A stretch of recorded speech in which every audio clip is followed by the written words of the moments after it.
Hello and welcome to Joy News at 6. The news is live on Joy 99.7 FM and Hits 103.9 FM in Accra. In Kumasi, we're live on Love 99.5 FM and over 30 affiliates across Ghana's 16 regions, including Jubilee and Sun City Radio's Keta, Saboba FM Saboba, and A1 Radio Bolgatanga. Get radio, TV, and online content on the myjoyonline.com interactive app for Android and iOS devices. Coming up, President Akufo-Addo's pledge to protect the public purse comes under scrutiny as another of his appointees steps aside in the wake of calls for a probe into possible corruption. Those who are coming to this administration thinking that it's an avenue for making a lot of money are going to be disappointed. It is not enough for the president to continue to tell us that state institutions are acting. Amidst growing discontent, calls for a thorough investigation into the embattled former Minister for Sanitation and Water Resources have intensified even after resignation from the position. That minister, where you get that amount to 1 million? Actually, big amount too. In fact, she should be arrested. How did she get $1 million? After 5 years in office, what do Ghanaians make of her work to rid the streets of filth? I'll give her 50 over 100. I can't give him 35%. But for this place particularly, I will rate her work 30 over 100. Details of that come in shortly in business. Interest rates on the money market return to 30% bracket as government accepts all bids tendered for the T-bills. Details on the Joy Business Report. Into my eyes, what do you see? And after 12 weeks of competition filled with glitz and glamour, Tregan emerged victorious in Joy Prime's maiden edition of Cues and Lyrics music show. To be very honest with you, this is one of the best written songs I've ever heard. I am Amiesi Nyamiche Thompson. Details shortly.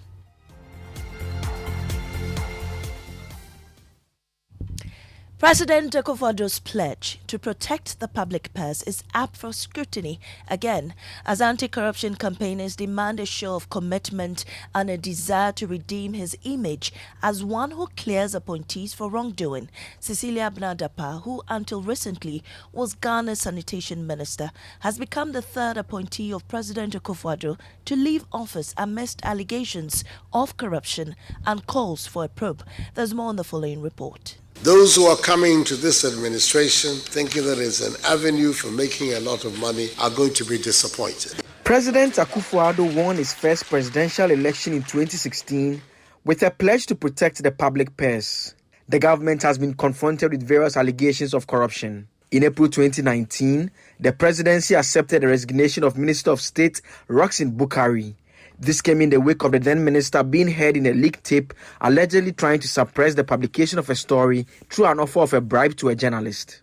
In November 2022, President Akufo-Addo terminated the appointment of Charles Edubuahi as Minister of State at the Finance Ministry. This was after he was captured on tape allegedly soliciting bribes for top government officials. The latest incident to engage the attention of anti-graft campaigners is the theft of $1 million on the residence of Cecilia Dapaah, sparking spirited discussion on how she could have so much cash at home. She has since resigned. The Ghana Integrity Initiative's Maria Ada believes the president must show commitment and redeem his acquired image as one who clears appointees of wrongdoing. It is not enough for the president to continue to tell us that state institutions are acting, while behind the scene, strings are being pulled to frustrate processes from occurring. We believe that for the president to redeem his image and then also take off that mantra that has been applied to him for some time now, that he is a clearing agent, we believe this is a time for him to act. The president has, however, in a letter to the former minister, expressed optimism that her integrity while in office will be established. Well, amidst growing discontent, calls for a thorough investigation into the embattled former minister have intensified even after her resignation from the position. We've been speaking to some Ghanaians on what they make of her situation and her achievements as a minister. Michael Ashale has more. The residence of the embattled Sanitation Minister is a charming ground-level building adorned with cactus plants, golden trumpet flowers, and other beautiful flower blooms of red and yellow. Despite its pleasant aesthetics, the house is heavily secured by barbed wires and a network of CCTV cameras strategically placed to monitor its surroundings closely. Since the news broke, there have been many reactions. For those who share the same neighborhood with the former minister, their immediate concern is how she acquired such an amount of money. That minister, I get that amount to 1 million. Charlie, big amount too. In fact, she should be arrested. How did she get $1 million? That money can build several schools for school-going children. For some of them, her decision to resign is not enough. I think they should investigate the issue properly. In 2018, President Akufo-Addo appointed Cecilia Dapaah as Minister for Sanitation and Water Resources. In 2021, she said she was very close to realizing the president's dream. I will give it 85% because a drive through Accra on a Sunday showed heaps of filth begging to be collected. I see the environment. The environment is good, so our country is clean. I'll give her that's 50 over 100. I can't give him 35%. And that was Michael Ashali's report. Now moving on, there are mixed reactions to government's decision to increase the allowance of national service personnel from the current 559 cedis to 715 cedis. According to the National Service Secretariat, the raise will be backdated to January of this year. While some personnel are excited about this development, some believe this is only a political gimmick to woo the youth ahead of the elections. I think this increment came at the right time because we've been crying for long. Everything is expensive now, and then 559. So I'm just so happy that at least 100 and something has been added to our 559. At least it can help with our transportation. Number one, MFA, Sika, MPDD. You haven't forgotten. Election year is next year. We shall see. They can bribe us with 153 points. Then 05 said, no. And a raise of about 200 cedis and some change, or I really think it's beneficial to make a difference. You had some national service personnel there. Now, they said the dams are too important to be abandoned in their current state. They want the basin of the dams deepened, the embankment walls firmed up, and the area of the dam widened. These are the demands of farmers in the Kare and Gorugo in the Talensi district of the Upper East region. Jojo Kobna has more in the Joy News Hotline documentary, Thirsty Dams. I pray the contractor comes back to the site to construct it the way we want. If our dams are well constructed, we will support you always. We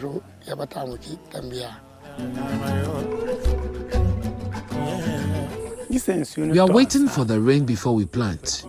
Without rain, we can't plant. Where is the water that we will use to farm during the dry season? This part of the story is called Waiting for Rain.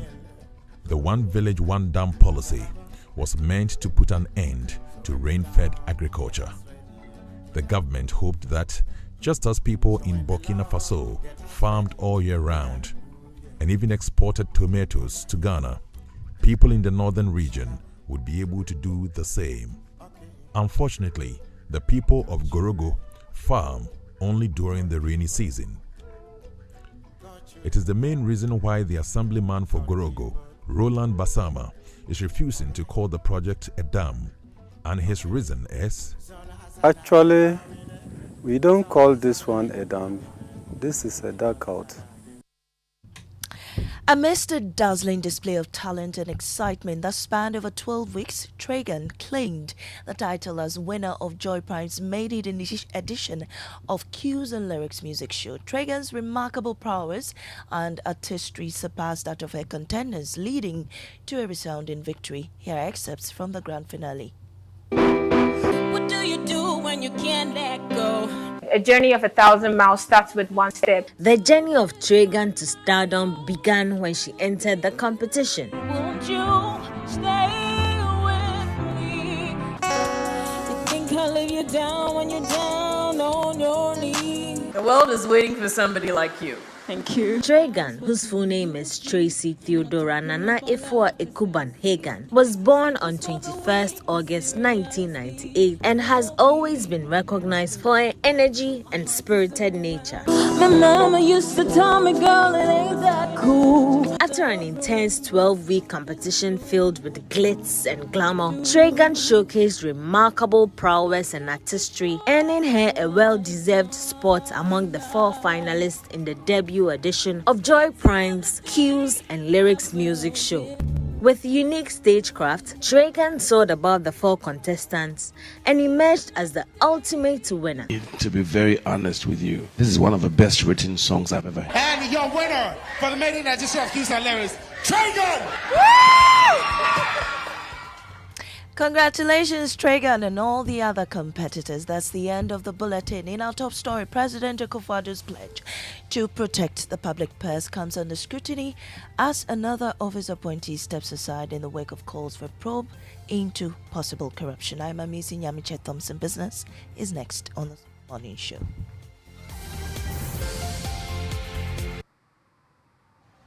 Bro, what's up? I beg, where the Total Energy service station day for here? Still up here. Tornado. Charlie. I beg. Make I take picture with you first, then I go show you the Total station. Today, Instagram go cry. Hey. Oh, about the directions. Go forward small. You go meet a watch seller, Santan. The Total station is right after. Thanks, bro. But now you know be Total. You be Total Energies. You the bab. Tornado. You do all. The time is here, starting 24th July. Buy fuel or lubricants from any Total Energy service station and win free amazing prizes instantly. Promo is valid while stocks last. Terms and conditions apply. Total Energies, energizing your future. Okay. If I leave work now, I can beat traffic, get takeaways for dinner with the girls, and be on time to pick up Sam and his mom from the hospital.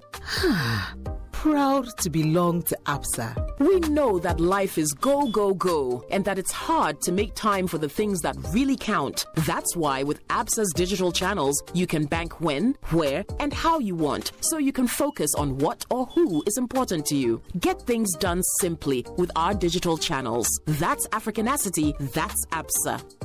Life's battle during retirement are not won by the strongest. Sooner or later, those who win are those who prepare for it. Ensuring your future is your responsibility to your family and loved ones. Progress Trustees, a company that guarantees a cheerful life of retirement for both formal and informal sector workers. The Progress Occupational Pension Scheme, the Progress Provident Fund Scheme, and the Progress Personal Pension Scheme helps you achieve peace of mind during retirement. We also provide administration services for employer-sponsored schemes, including staff welfare schemes seeking to outsource their day-to-day administration of their second-tier occupational pension and third-tier provident fund scheme. Start your journey to envisage quality life during retirement by contacting us on 0504-368-048 on our website www.progresstrusteesgh.com. Progress Trustees, a joyous retirement begins here.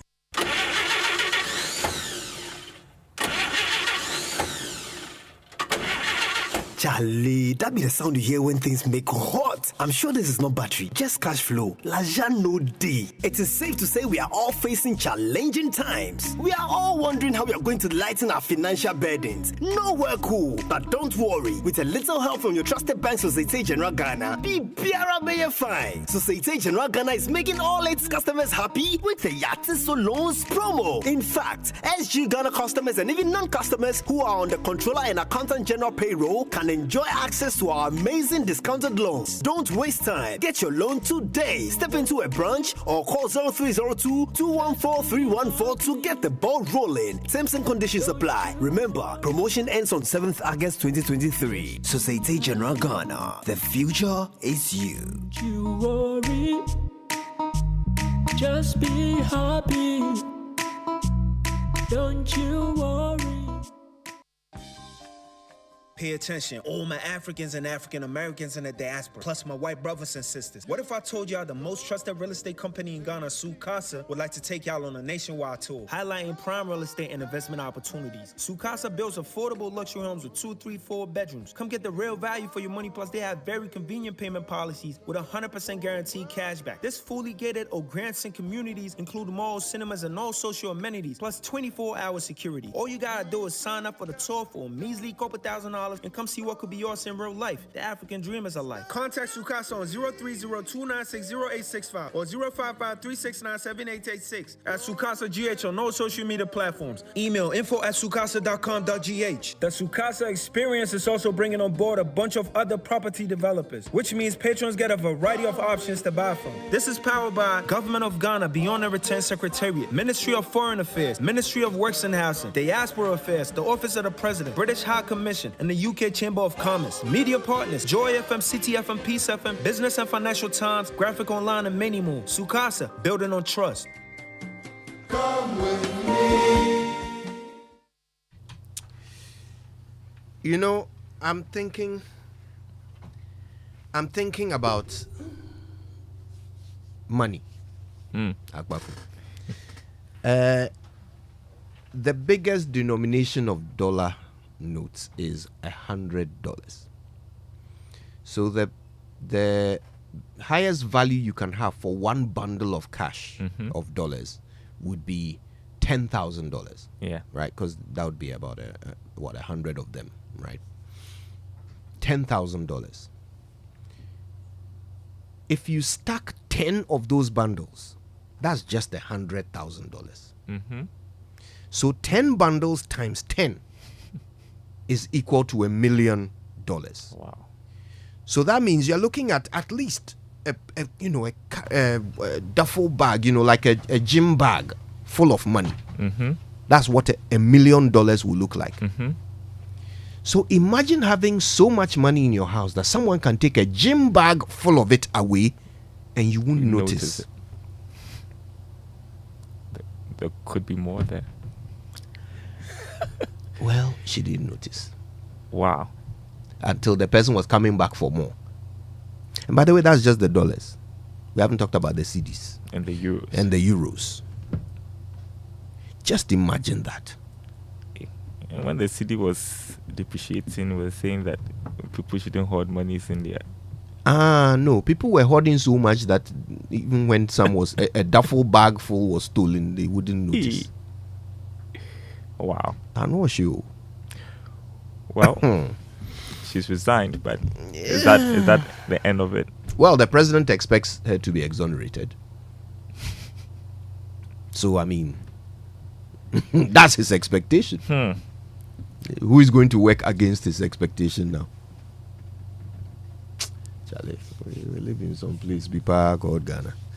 Anyway, it's good to see you. How's your weekend? My weekend was good. It was good. Right now, if somebody comes to your church and says she's a house help for a minister, you have to sit her in the front row, make her harvest chairman, or him, whatever, the garden boy, house help, whatever. Charlie, give them position of priority now. Charlie, money no day. Anyway, we are grateful. We're grateful to Total Energies. Total, we go the extra mile for you. And Absa Bank Ghana Limited, helping you find a way to get things done. They are the ones bringing us the 6 a.m. news every morning, including this one. All right, so the time is here, starting from the 24th of July, 2023. You can buy fuel or lubricants from any Total Energies service station and win free amazing prizes instantly. That's not all. A special prize awaits the highest purchases on Total Energies cards from each region. This is July. Brutal. Remember, the promo is valid while stock lasts. Terms and conditions apply. Total Energies, energizing your future. All right, let's kick it into gear with the Joy Business Report, brought to us by Glyco Life Travel Insurance. Glyco, we cushion you for life.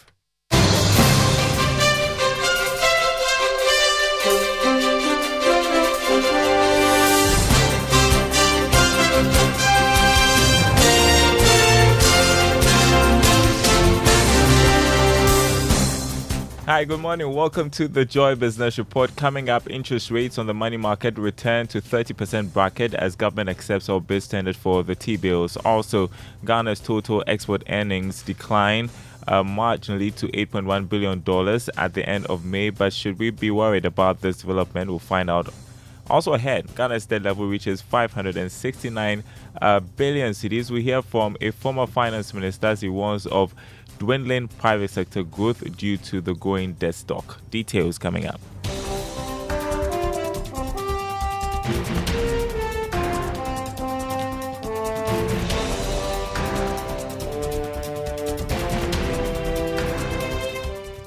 My name is Darryl Kwao. Thanks for being with us this morning. Also later in the bulletin, average lending rates fall by about 4% to 31.5% in June as the Monetary Policy Committee of the Bank of Ghana is set to announce decision on its key lending rate, the policy rate. We'll give you what to expect ahead. First, though, interest rates on the money market return to the 30% bracket as the government mobilizes more funds to finance maturing debt. According to the auction result by the Bank of Ghana, the government accepted all bids tendered for the treasury bills by the investors to the tune of 2.699 billion cedis. The T-bill sale was oversubscribed by a marginal 1.70%, but a rising interest cost is a major concern to all stakeholders. The yield on the 364-day bill inched up to 30.04% from the previous 29.65%. VAT of the 91-day bill shot up by 0.39% to 24.92%. Again, the 182-day bill also escalated to 26.80% from 26.40% previously. In the first 4 months of this year, the government domestic debt went up by a significant 15.6 billion cedis. According to the results by the Bank of Ghana, about 1.785 billion cedis were tendered for the 91-day bill. All the bids were accepted. A little about 557 million cedis were, however, mobilized from the one-year bill. That was a business desk report. Average lending rates fell to 31.5% in April this year from a high of 35.8%. This is equivalent to 2.625% per month on a loan charged by the bank. According to data from the Bank of Ghana, the average lending rate began easing in April as it dropped to 31.6%. This is surprising because inflation is high. However, the dip in lending rates may be due to the fact that the banks are diversifying their assets following the domestic debt exchange program with a focus on lending, which is their core business. Now, economist Dr. Cecilia Dapaah is predicting an increase in the policy rate as the Bank of Ghana announces a decision on the key indicator today. This follows a recent hike in inflation, arguing the central bank should do more to control inflation.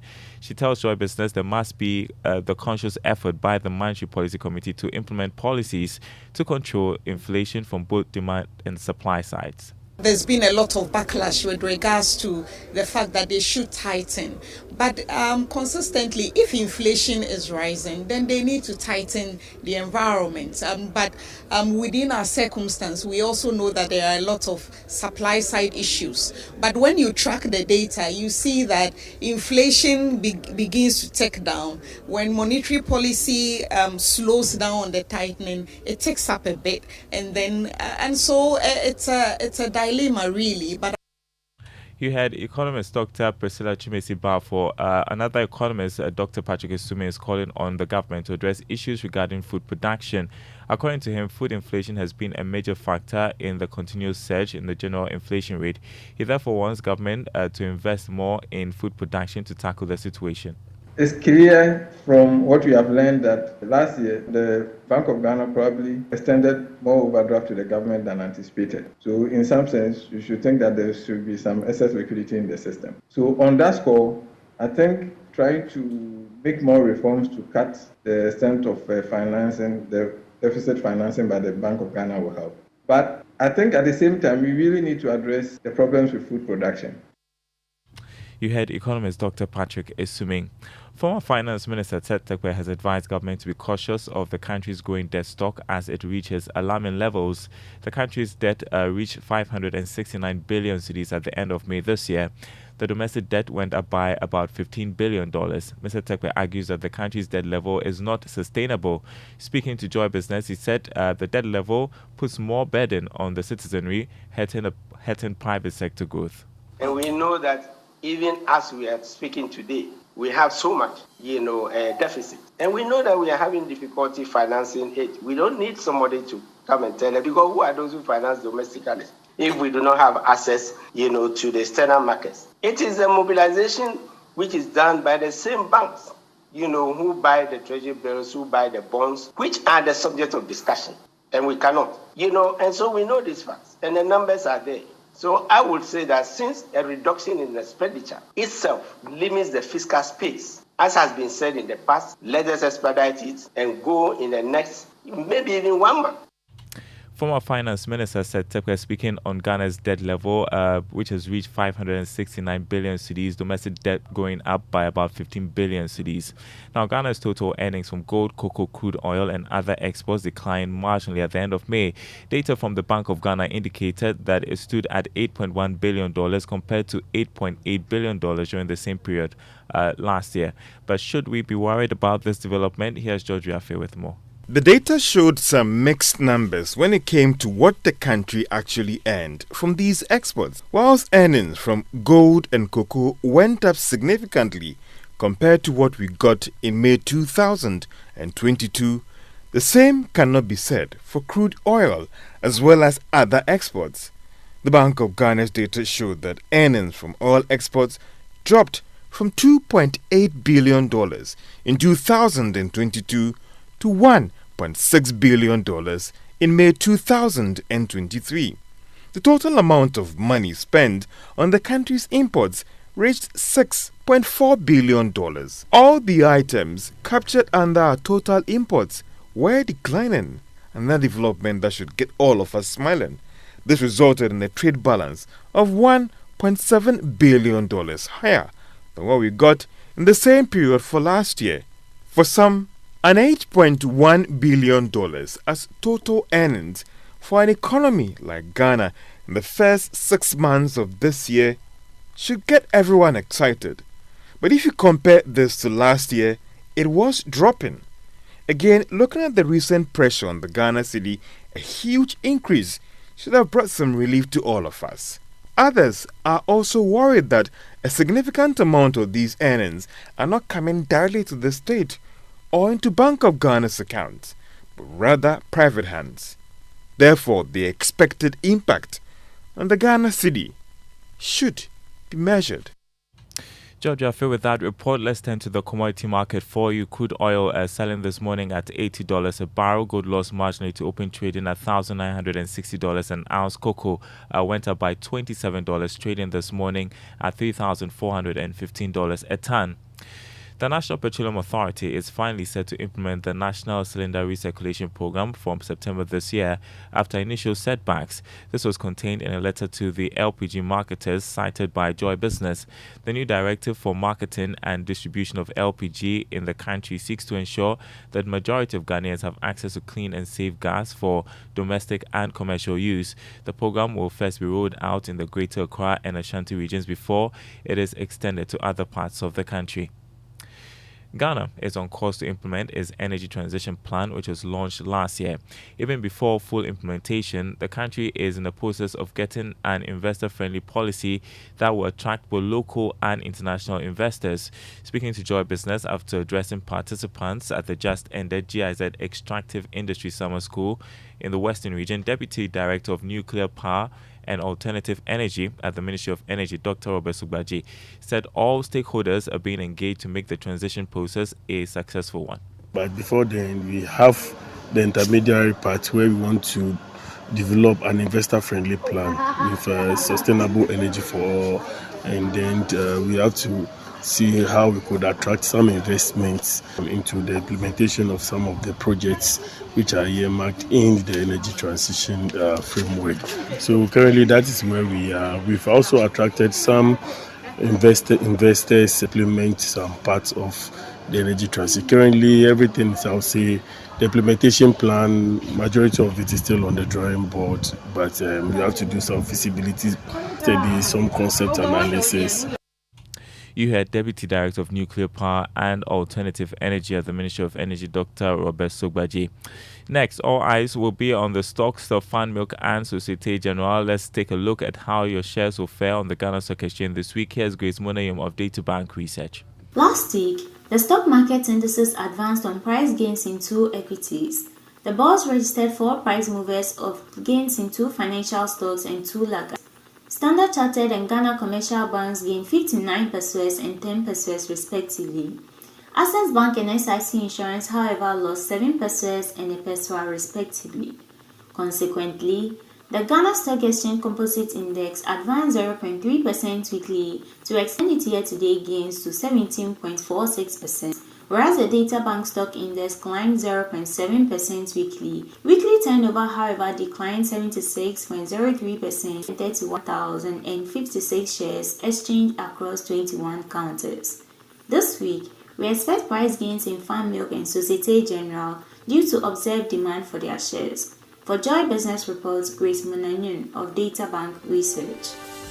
Thanks, Grace. On the currency market, as we conclude, the dollar going for 11 cedis 70 pesos on the forex or retail market, the pound going for 15 cedis 20 pesos, and the euro trading at 12 cedis 85 pesos. More news on our website, myjournline.com/business. My name is Daryl Kwao. Thanks for watching. The Super Morning Show continues. Here's Winston. Hey. Yeah, Bafu. What's How you up? doing, my brother? I'm good. You? As you can see, God is taking care of his children. Nice outfit. I can see. I'm learning from you, so that's it. I like your suits every morning, and so I'm very happy that I'm learning from you. See, learn from the best. Oh, please. You understand? No, you must learn from the best. Please. So we are learning from Akbafu. Please. Sechu. Wow. Anyway, thank you very much, Daryl Kwao, for joining us with the Joy Business Report. Now time for the inspirational song for today, and it's brought to us by Duraplast Ghana Limited, producers of quality PVC and HDPE pipes and water tank. Where Duraplast goes, water flows. And this is our inspirational song for today.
Right, listen, let's get into it. Got lots to do this morning. Good to see you, Churchill. Yeah. Hope you're fine and had a great weekend. It's been a calm and quiet one. Okay, lots of issues in the country. We'll get into all of those issues shortly.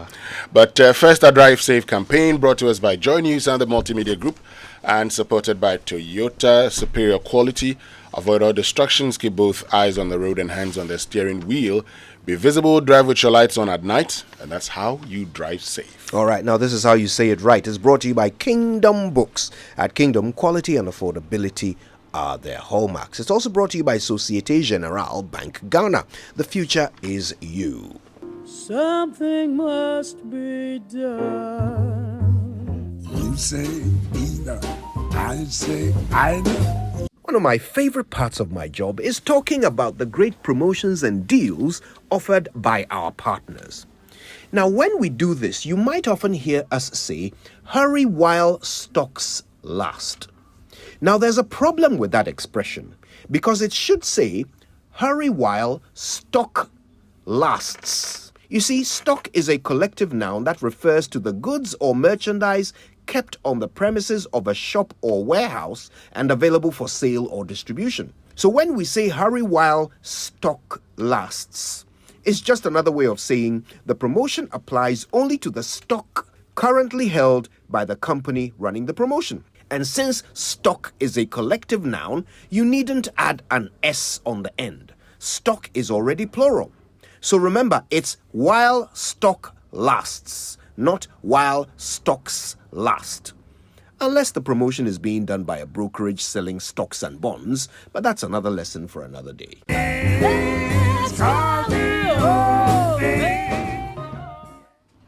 Yeah. All right, let's do the news review brought to us by First Atlantic Bank, refreshingly different, and Syntex Tank, a strong, a tough. I suppose it's Monday, so we ought to kick off with a quick wrap of news file. And of course, the big one was all about Cecilia Dapaah and her treasure trove that was stolen by her, allegedly stolen by her house help.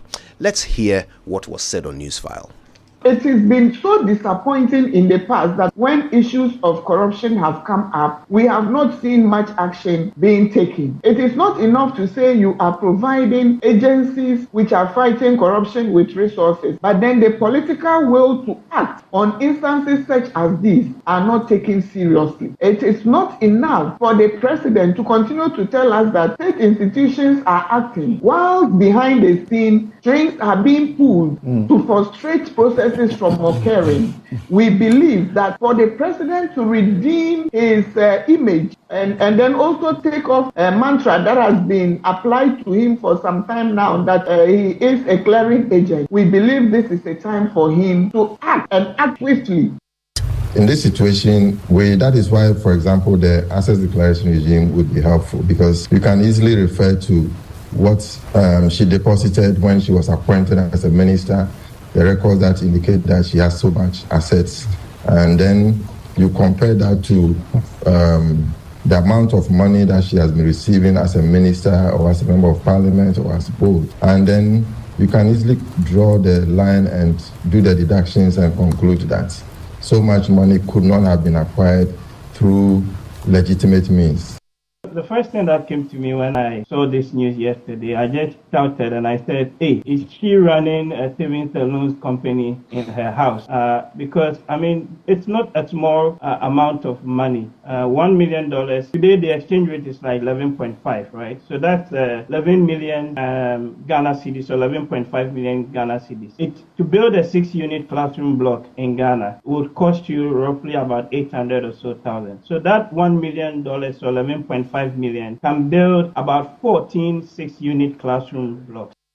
You can't tell us that it is only after this has become public knowledge that you are now realizing that the amounts were not what it was, or are false, or are a misrepresentation. It just shocks me, you know, that we have a minister of state. This is Abola minister. Abola minister has $1 million plus in her home, 300,000 euros, and millions of Ghana cedis sitting in her home. And you have your information minister telling you, go and sell your dollars, stop hoarding your dollars. So it means that the members of the Akufo-Addo government clearly are not listening, they are not walking their talk.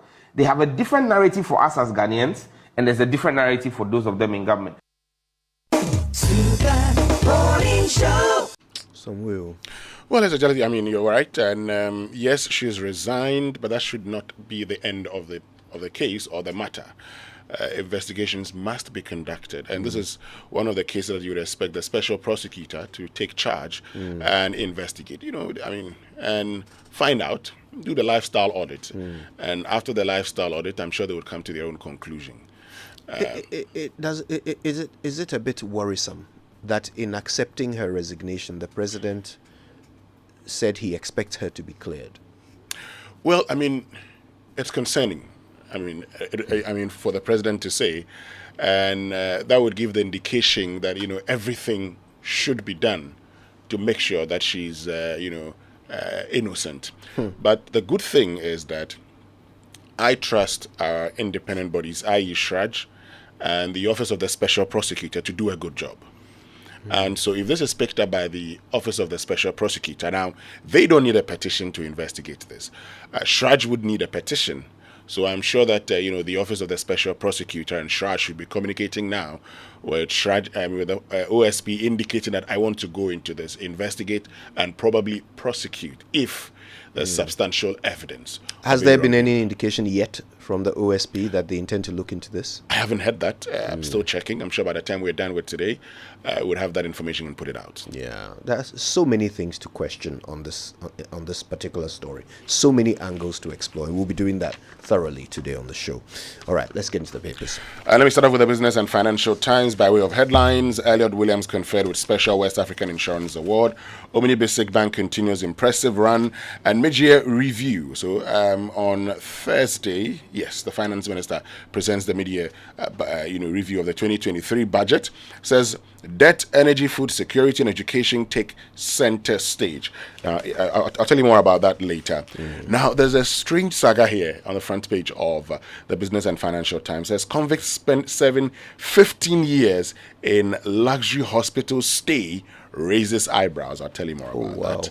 Okay. Yes, and the RTI Commission outdoors 5-year strategic plan. The find out for this morning says issuance of Ghana card pinned to babies commences. That's according to Dr. Baumia. Judge removes First Atlantic Bank from side chick lawsuit. And Akufo-Addo meets Pope Francis to strengthen ties with Vatican. Ghana-Houston affirm alliance to boost tourism inflows and business linkages. NLA plans sustained crackdown on 350 million Ghana cedis illegal lotto business. That's according to Samuel Wuku. And Ghana needs new business model to diversify agriculture. That's according to Dr. Owusu Efriye Akoto. I've got the Daily Statesman. The front page looks like this. The banner headline is Black Volta Galamseys Chased Out. This comes with a picture of the Lands and Natural Resources Minister Samuel Abu Jinapor. You saw those disturbing photos earlier of Galamsey on the Black Volta. All right. Also, Ghana-Italy renewed ties. Kratchi chief praises Alan's leadership style. Dr. Efriye Akoto advocates new business model for Ghana. Ghana card numbers for newborn babies ready, and you mentioned that story in another paper. Also on the front page, Cozy calls for unity to recapture Adenta seat. This is Akosia Menu who's running for that seat. On the back page, interesting stories, including one that might annoy you. Chelsea beats Brighton 4-3, and Pochettino is praising Nicholas Jackson for a great performance. I wonder how you feel about that. I don't know. I mean, indifferent. But let's get to the daily graphic for today. But I think the big story over the weekend when it comes to sports was that Man United beat Arsenal by 2-0. And they also beat them 5-3 on penalty. So, you beat Arsenal twice in one match. Even though they took 2 in the first half and couldn't equalize, because we had agreed that we were going to have penalty shootout after the game. We still went ahead and had the penalty shootout. And there again, Arsenal lost by 5-3. Anyway, the daily graphic says newborns to receive Ghana card, NIA birth and death, GHS integrate database. Thank God for that. Galamsey on Black Volta. Minister warns of crackdown on culprits. We'll tell you more about these stories shortly. National Service allowance goes up, I think, about 20%. NLA procures 4 modern machines. And Graphic doesn't enjoy government subvention. Director of Finance tells the Public Accounts Committee. Back page, nationwide refuse evacuation exercise takes off in Accra. Move seeks to prevent floods, and 2 organizations support students in agriculture. And finally, the daily guide for today says, I can defeat Mahama. That's according to Dr. Mahmoud Bawumia. He was addressing some delegates of the NPP in the Western region. And Cecilia Dapaah resigns over maids stealing scandal. Newborn Ghana card ready for takeoff. Government increases service allowance to 715 Ghana cedis. And Sherry Aite passes on. Sad one there. Let's get into the details. I'm sure we'll start with the daily guide for today, and you know that story already, the story that talks about the resignation of Cecilia Dapaah, so the Minister of Sanitation and Water Resources, has resigned from her position following the scandal of several foreign and local currencies running into millions being allegedly stolen from her residence by her house helps. And in the resignation letter addressed to the president, she said she's ready to step down because I do not want this matter to become a preoccupation of government and a hindrance to the work of government at such a crucial time. And she adds that whereas I can state emphatically that those figures do not represent correctly what my husband and I reported to the police, I'm very much aware of the import of such stories around someone in my position. And I'm sure if you've looked at the charge sheet from the 5th of July and the 20th of July, one thing is the amount of money that people dishonestly received. Monies that were received by others, that changes. But the monies that were stolen doesn't change. Yeah. The 1 million, and look, apart from the suits that belong to the husband of Cecilia Dapaah, all items, cash and jewelry, kente, belong to Cecilia Dapaah. But again, we'll come back to this issue later on the show. And government increases national service allowance to 715 Ghana cedis is also here. And a bit about Dr. Bawumia saying that he can defeat Mahama. So Vice President Dr. Bawumia says out of the aspirants who have shown interest in contesting for the flag bearership of the MP for the next election, he's the only one the opposition NDC is afraid of, and is a quote attributed to him. In fact, the NDC knows that I am the only one amongst the 10 aspiring presidential candidates who can defeat Mahama in 2024. That is why they always attack me and leave the other 9 aspirants, Dr. Bawumia pointed out. Okay. Let's get to other stories here, and I'd like us to go to the Business and Financial Times. Okay, so this saga about convict serving 15 years in luxury hospital stay raises eyebrows, and it says that, look, the Greater Accra Regional Hospital, according to the newspaper, and prison authorities are facing mounting pressure to investigate a case involving a prison convict who has been receiving treatment at Ridge Hospital for almost 2 months, despite being sentenced to 15 years at Nsawam medium security prison. Now, according to the story, the convict in question, David Aseyete, was found guilty on 23 counts of defrauding licensed bulk distribution companies, Missoula Energy Company, of over $6 million through deceptive means in 2018. Okay. However, instead of serving his sentence at Nsawam medium security prison, Mr. Tay has allegedly been staying at Ridge Hospital under the pretext of being seriously ill, and the circumstances surrounding his hospitalization and the duration of his stay have raised serious questions and concerns. So, is he under guard at the hospital? Well, according to the story, I don't see that here. I haven't seen him being under guard according to the story. The story goes on to say that he's been receiving visitors and alleges that there are times that he actually goes home to spend time with his family. That's what the story says. Okay, that's what the story says. Investigation is definitely required. Of course, here. very, in the story. But let me also tell you about a mid-year review. Debt, energy, food security, and education take center stage. So, the Business and Financial Times says that they've been speaking to some experts, and Dr. Theo Champon is being advising that government can learn from the Zambian example when it comes to restructuring our foreign debt, because in the Zambian situation, they obtained a 3-year grace period for principal repayment and negotiated reduced interest rates of between 1 to 2.5% to an average of 9%, compared to an average of 9%. So it's now 1 to 2.5%. The previous rates were averaged 9%. And this will be sustained until 2037, But they also indicate that if the Zambian economy performs beyond expectation, they would then increase, the interest rates to 4%. Right. Yes. Is that not a bigger haircut than? Well, I mean, it's a haircut. It's a haircut because if you had a 9% interest and you're taking 1.1% to 2.5%, yes, you're taking a haircut, and also there's a 3-year moratorium on the repayment. So that in itself is also a haircut. A haircut in itself.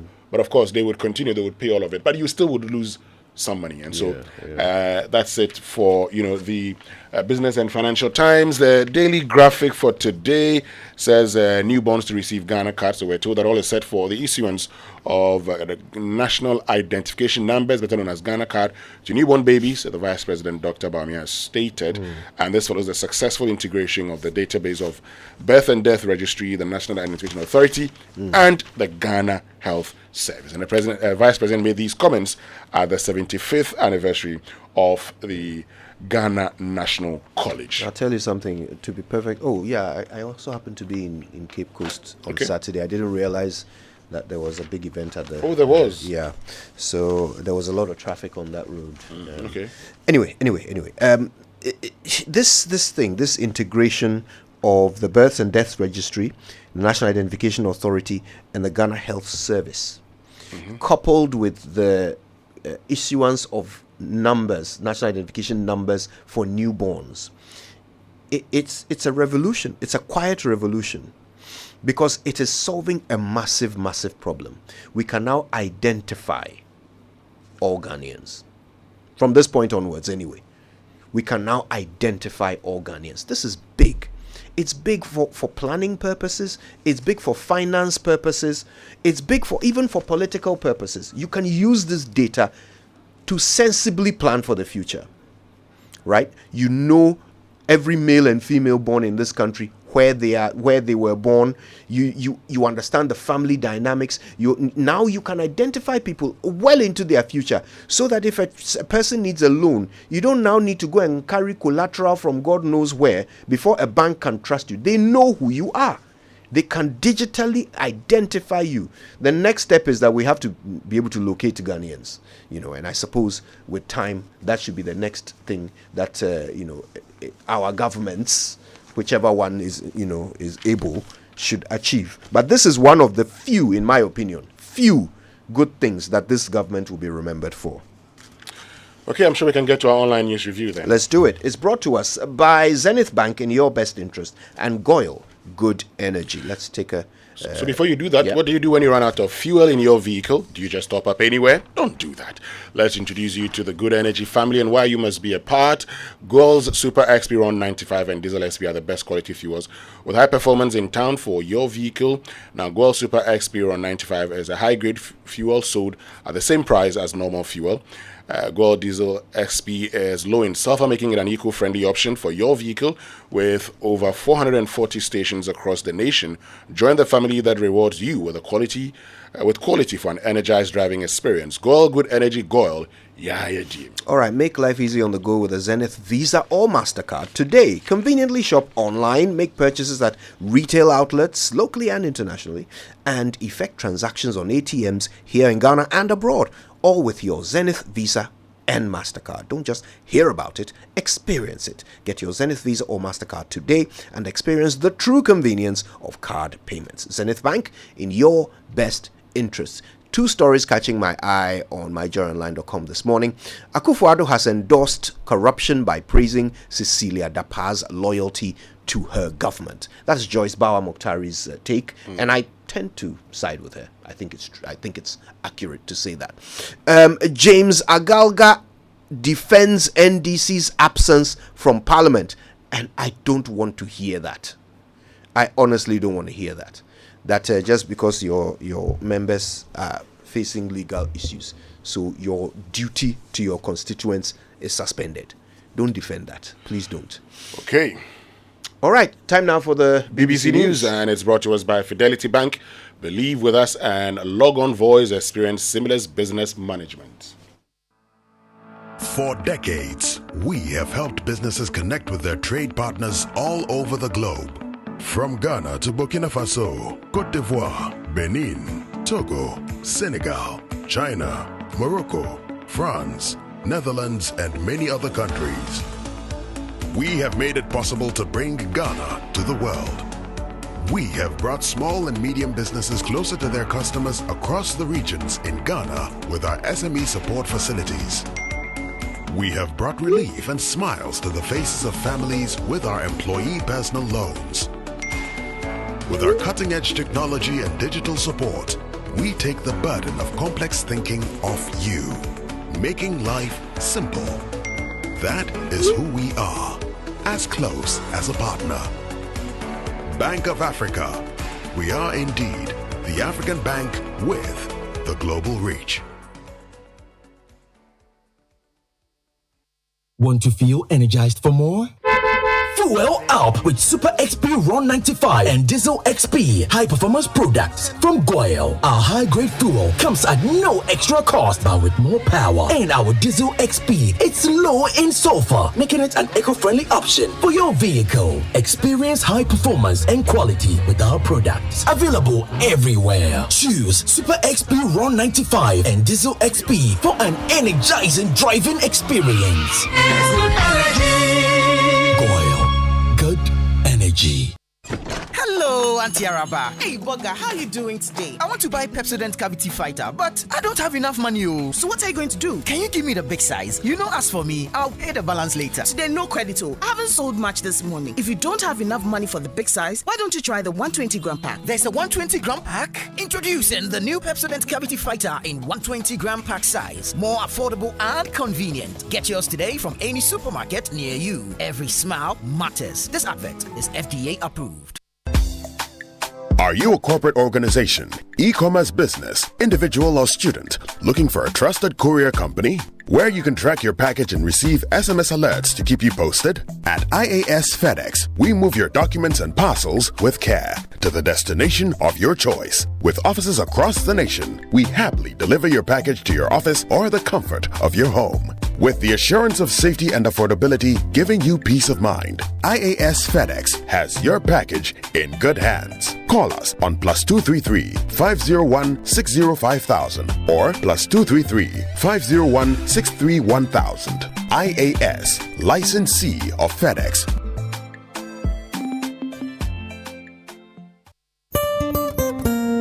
No matter your water needs, Sintex has it all. Sintex Tank was first to introduce double layer tank, and now you can have as many layers as you want. Sintex Tank was first to introduce white inner layer tanks in Ghana, and now introduces the customer specs order, which will let you order any color and size you want. Sintex Tanks gives you the biggest warranty of 7 years, which no other tank gives you. So whatever your water consumption, size of project, or demand, choose Sintex Tank. Sintex Tank, stress-free. Sintex Tank, reliable. Sintex Tank, maximum guarantee. Call 0244 335 168, Kumasi 0505 555 666, or visit sintexgh.com. Sintex Tank, a year strong, a year tough.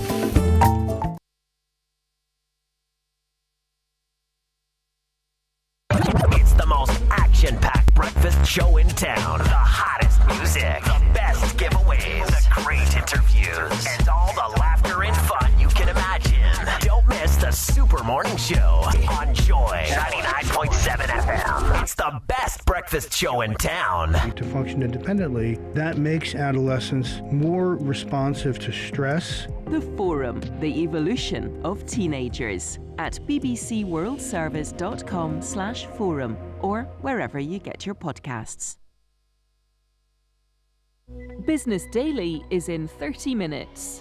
Today, we're looking at how Russia's war in Ukraine has benefited the economy of the Republic of Georgia, thanks to tens of thousands of Russians who have relocated to the country and have brought their money with them. Next, it's Hard Talk. This is the BBC World Service, the world's radio station.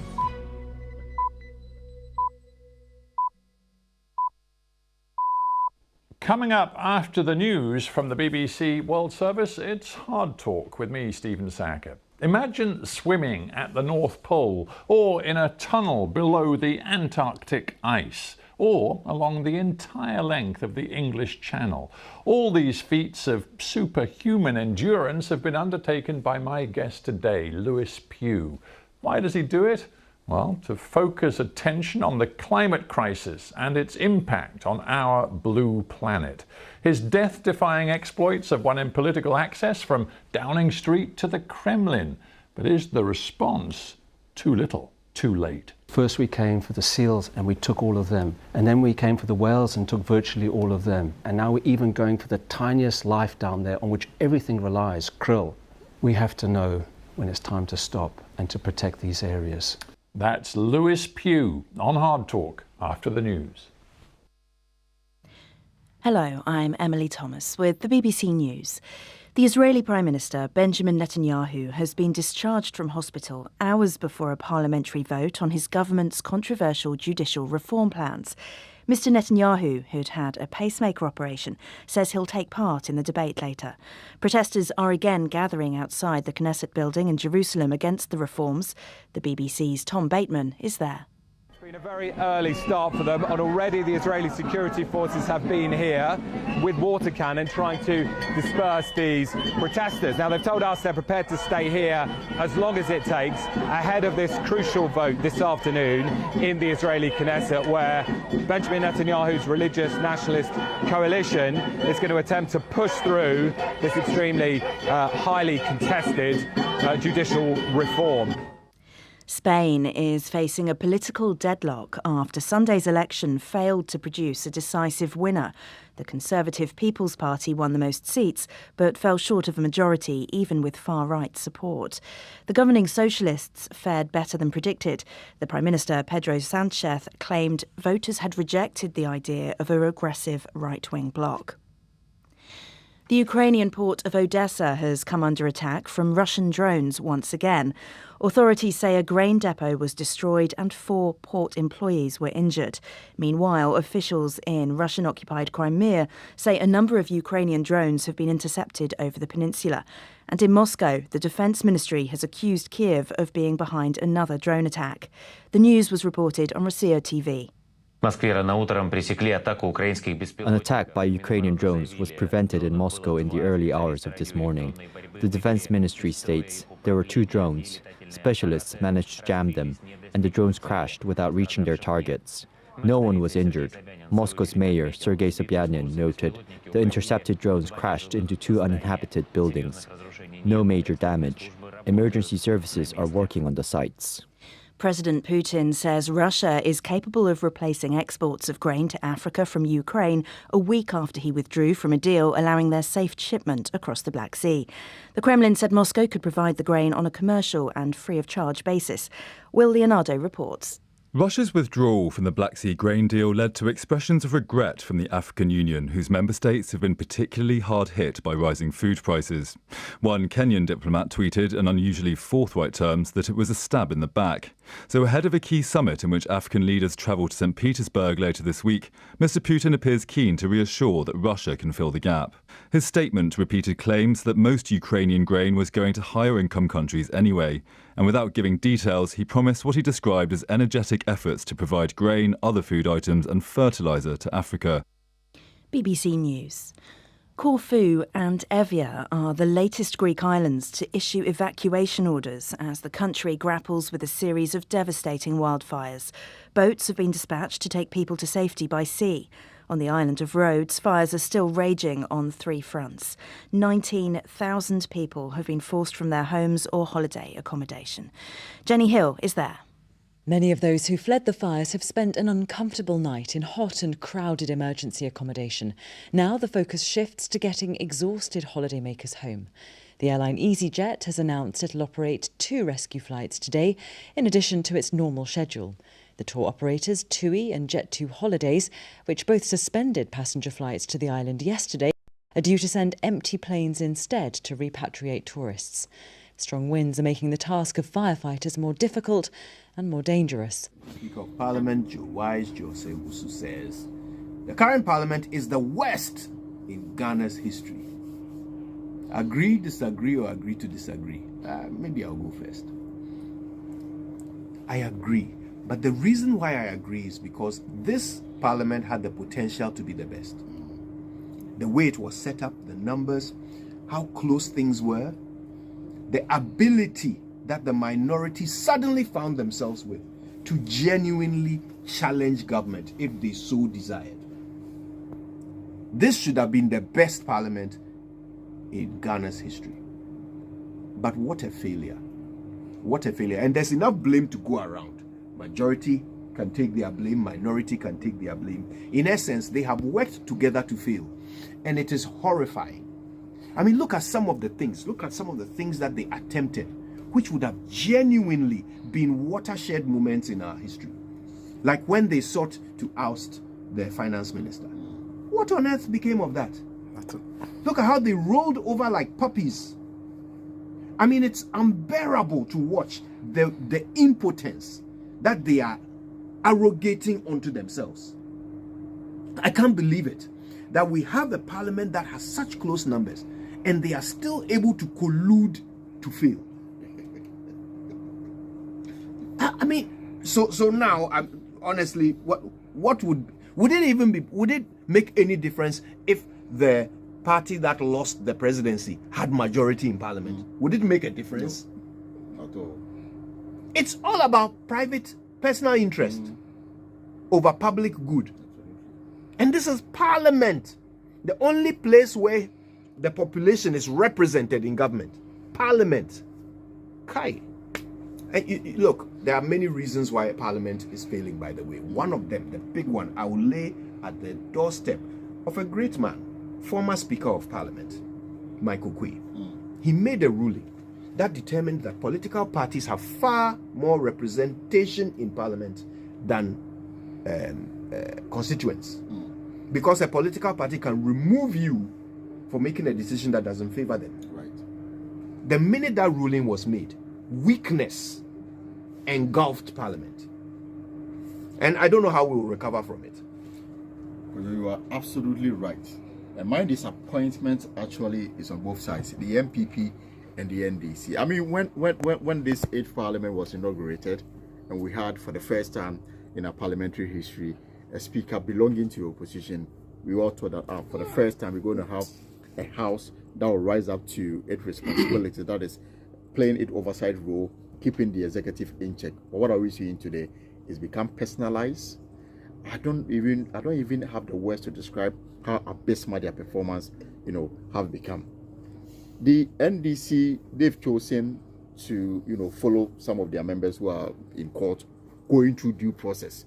And for that reason, they say that they will not go to the house and represent their constituents because some of their members are in court going through due process.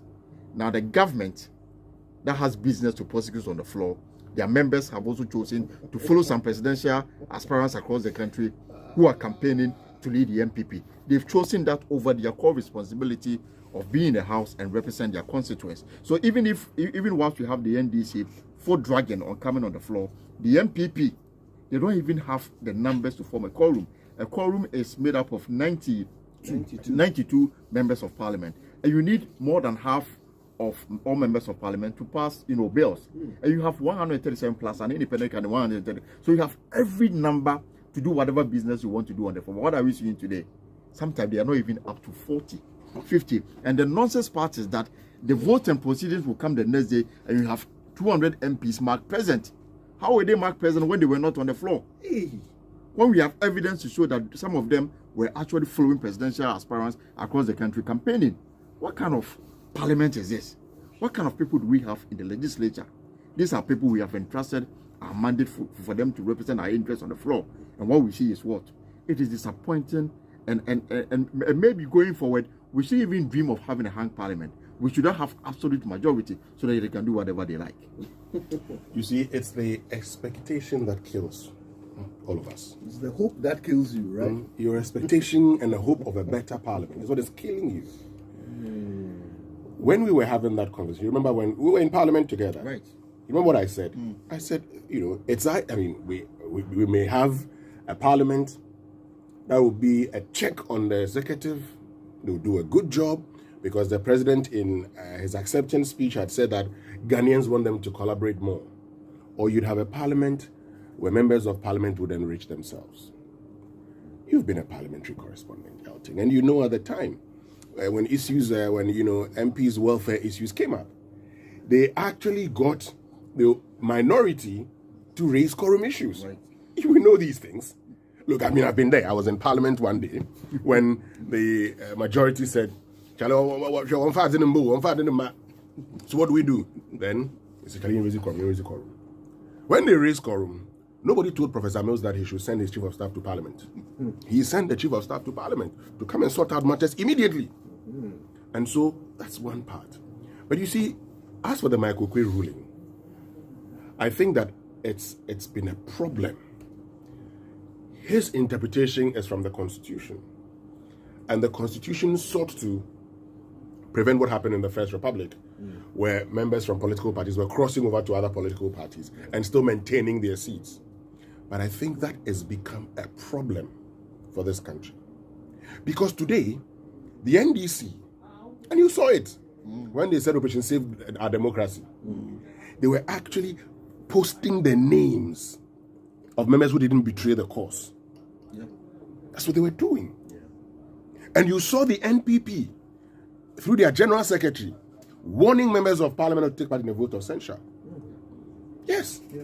He said they should not take part in it. And he was in parliament to check. When their own members had moved for the removal of the finance. Yes. Imagine that. But you see, that's because today we are not practicing the kind of a democracy that enables parliament to work.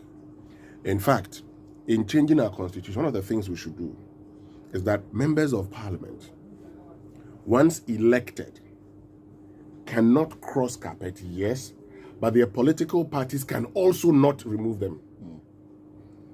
Because you see, even that crossing carpet, yes, you can't take it of a party. We can debate that, but let me just make the point here.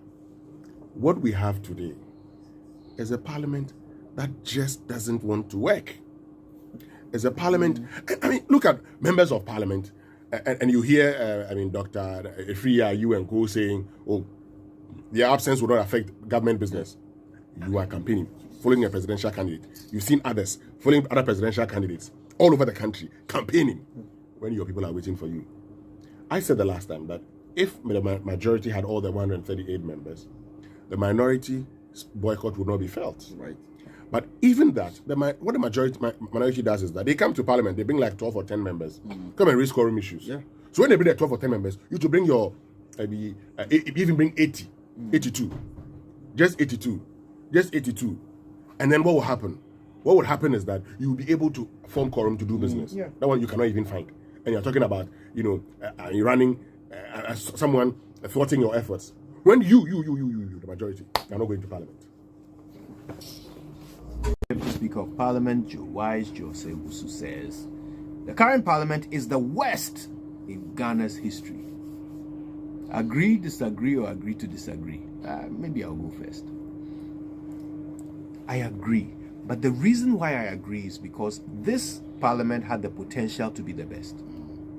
The way it was set up, the numbers, how close things were, the ability that the minority suddenly found themselves with to genuinely challenge government if they so desired. This should have been the best parliament in Ghana's history. But what a failure. What a failure. And there's enough blame to go around. Majority can take their blame, minority can take their blame. In essence, they have worked together to fail. And it is horrifying. I mean, look at some of the things that they attempted, which would have genuinely been watershed moments in our history.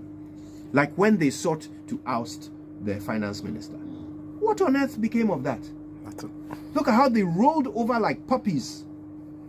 I mean, it's unbearable to watch the impotence that they are arrogating onto themselves. I can't believe it, that we have a parliament that has such close numbers and they are still able to collude to fail. I mean, so now, honestly, what would it make any difference if the party that lost the presidency had majority in parliament, would it make a difference? No, not all. It's all about private, personal interest over public good. And this is parliament, the only place where the population is represented in government. Parliament. Kai. And look, there are many reasons why parliament is failing, by the way. One of them, the big one, I will lay at the doorstep of a great man, former Speaker of Parliament, Michael Quay. He made a ruling that determined that political parties have far more representation in parliament than constituents. Because a political party can remove you for making a decision that doesn't favor them. Right. The minute that ruling was made, weakness engulfed parliament. And I don't know how we will recover from it. Well, you are absolutely right. And my disappointment actually is on both sides, the MPP and the NDC. I mean, when ministerial house helps attractive. Wake up to joy, joy, joy. Sunshine and joy in the morning time. Yeah. Wake up to the super morning show. Yeah. Wake up to joy.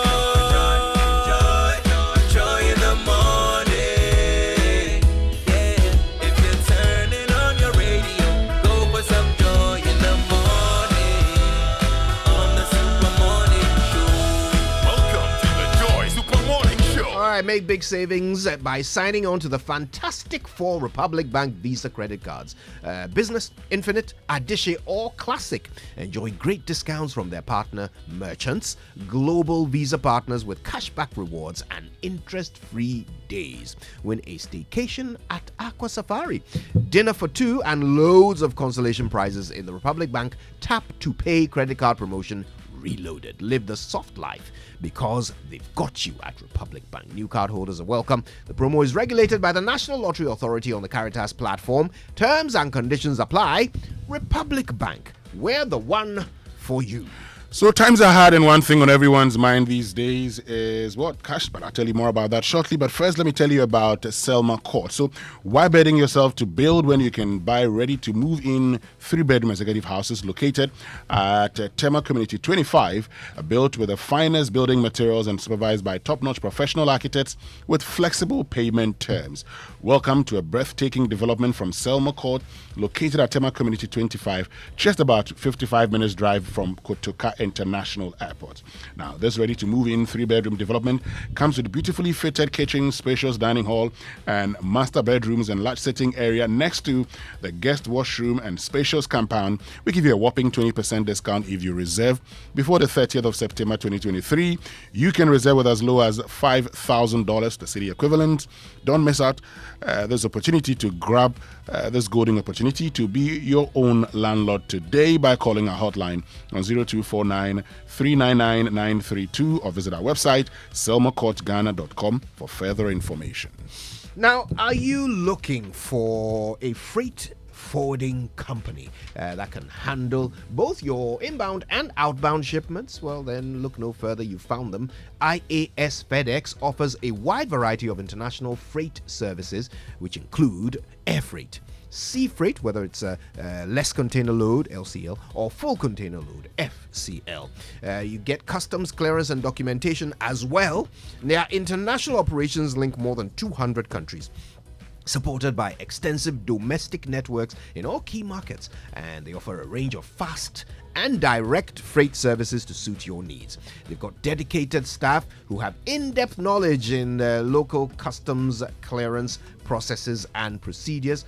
IAS FedEx pre-finances freight pickups to an agreed threshold for you, their clients. Terms and conditions apply. Please contact them now for free consultation on international freight services and customs clearance processes. 050-160-5000 or 050-163-1000. Save those numbers. With IAS Ghana, your freight is firmly secured. So look, times are hard, and one thing on everyone's mind these days is cash. Whether it's cash to pay the bills or for your kids' school fees, your home improvement, or your building project, Societe Generale Ghana has got your back. The bank has launched the biggest loans campaign of the year, the Yatiso Loans Promo, and SG Ghana is offering a discounted interest rate on its loans. Both customers and non-customers, including staff on the Controller and Accountant General payroll, can enjoy access to heavily discounted loan rates. Yes, they say nowhere cool, but SG Ghana is here to lighten your financial burdens. Get a loan now by visiting any of the bank's 42 network outlets or call our call center on 0302-214-314 today. As always, terms and conditions apply. Remember, promo ends on the 7th of August, 2023. Societe Generale Ghana, the future is you. All right, now don't forget Kingdom Books and Stationery is dying to have you visit their website because it's quite amazing. You'll see all the stuff they have on sale, the quality office essentials, equipment, and furniture that you need, including the best stationery in the country. You can pay for anything you order via Momo across all networks, and then they will deliver to your home or office. Delivery is pretty quick as well. Now, if you're in Accra or Tema, that delivery will be free. Aren't you lucky? Terms and conditions apply. At Kingdom, quality and affordability are their hallmarks. So get ready for an electrifying adventure with Toyota Ghana. Come and experience very attractive prices for the following vehicles: the Starlet, RAV4 Adventure, Fortuner Diesel, and Land Cruiser 300 series. And once you acquire any of these vehicles, you are assured of a 1-year free service package for any of the listed vehicles you buy. Time is ticking, and this opportunity won't last forever. Visit any of their showrooms in Accra, Kumasi, Tema, Tamale, Takwa, Takrady, or call 0302-910-204 for further information. Credit purchase is also available through special arrangement with their finance partners. Toyota, superior quality. All right, time now for the nutrition line from Nestle, and of course they offer good food for a good life.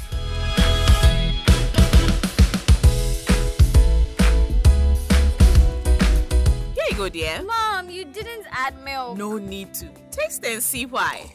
Wow, but how? Is it milky? Very. Is it creamy? Yes. That's Milo all-in-one for you. It's so milky, eh? I don't need to add more milk. I love it, Mommy. Give your kids all-in-one. It's truly milky and rich in calcium. Milo, energy to go further. This advert is FDA approved.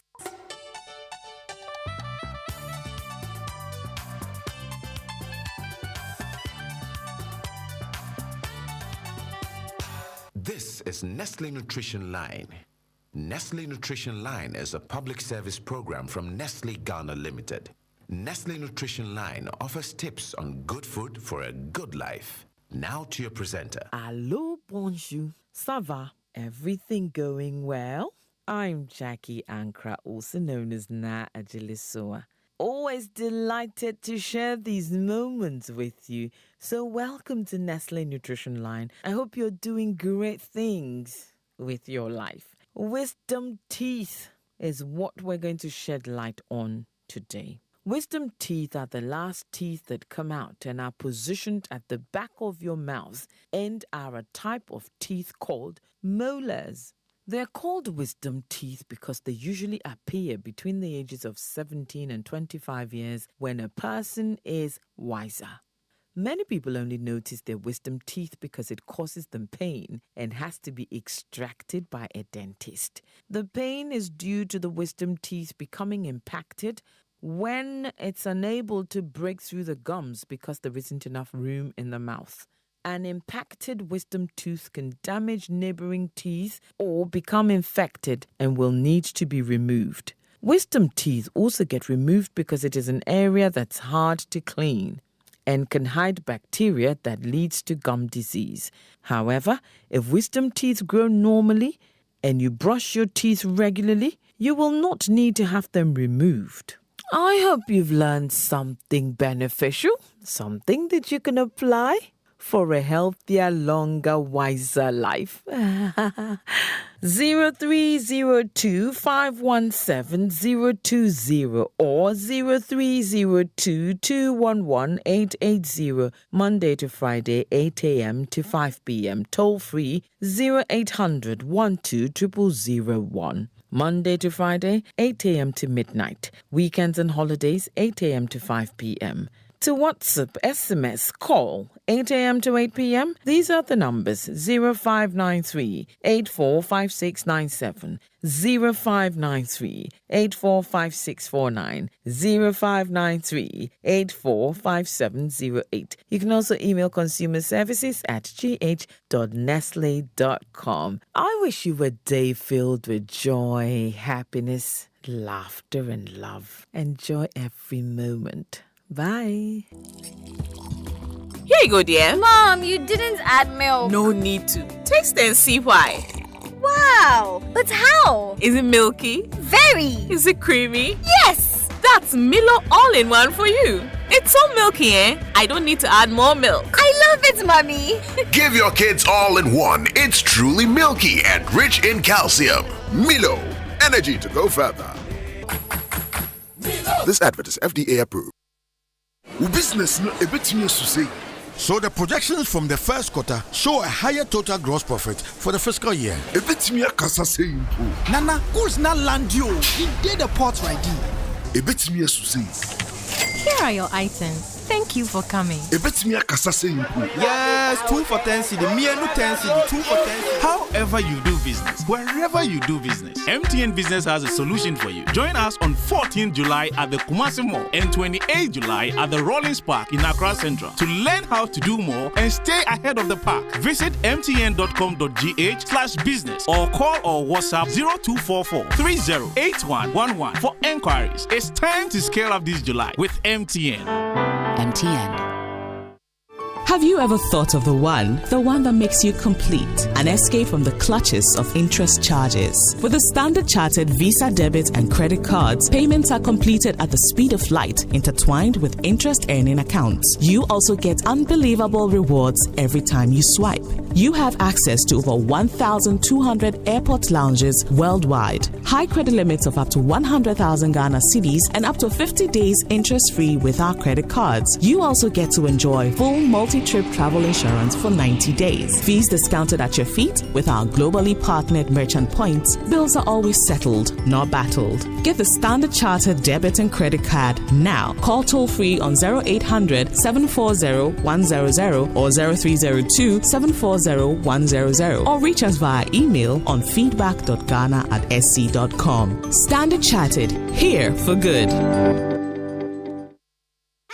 1xBet jackpot is here with weekly massive prizes up for grabs. All you have to do is place your bets on any sports game and stand a chance to win. Simply register at 1xbet.com.gh. Use promo code JackpotGhana and place your bets. 1xBet is your key to great victories. Feel like a winner.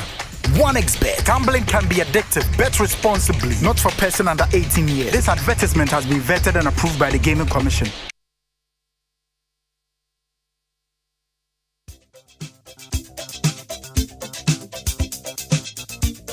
Coffee in your cup and joy on the set. The Super Morning Show is always the best bet on Joy 99.7 FM.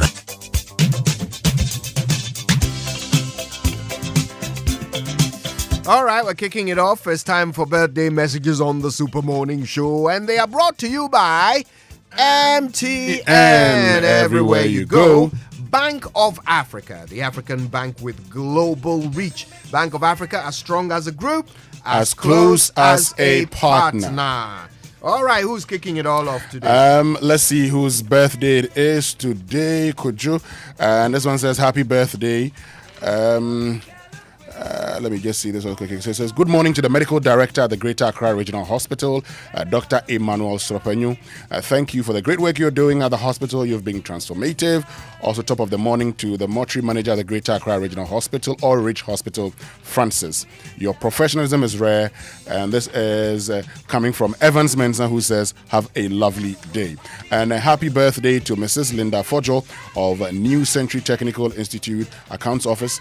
It's coming from Gameli, a.k.a. the Monkey Man of Ashoman. Happy birthday to your very good friend Kojo Demenya, who is head media and PR of Rana Motors. That's KRS, from your brother Theodoric Segbefia to you. And this one from my very good friend Nana Okuboafo says, Good morning, my brother. Happy birthday to my son, Ephraim Yayira Ewua of Rising Sun Montessori, who is 7 years old today. Please, let's wish him well.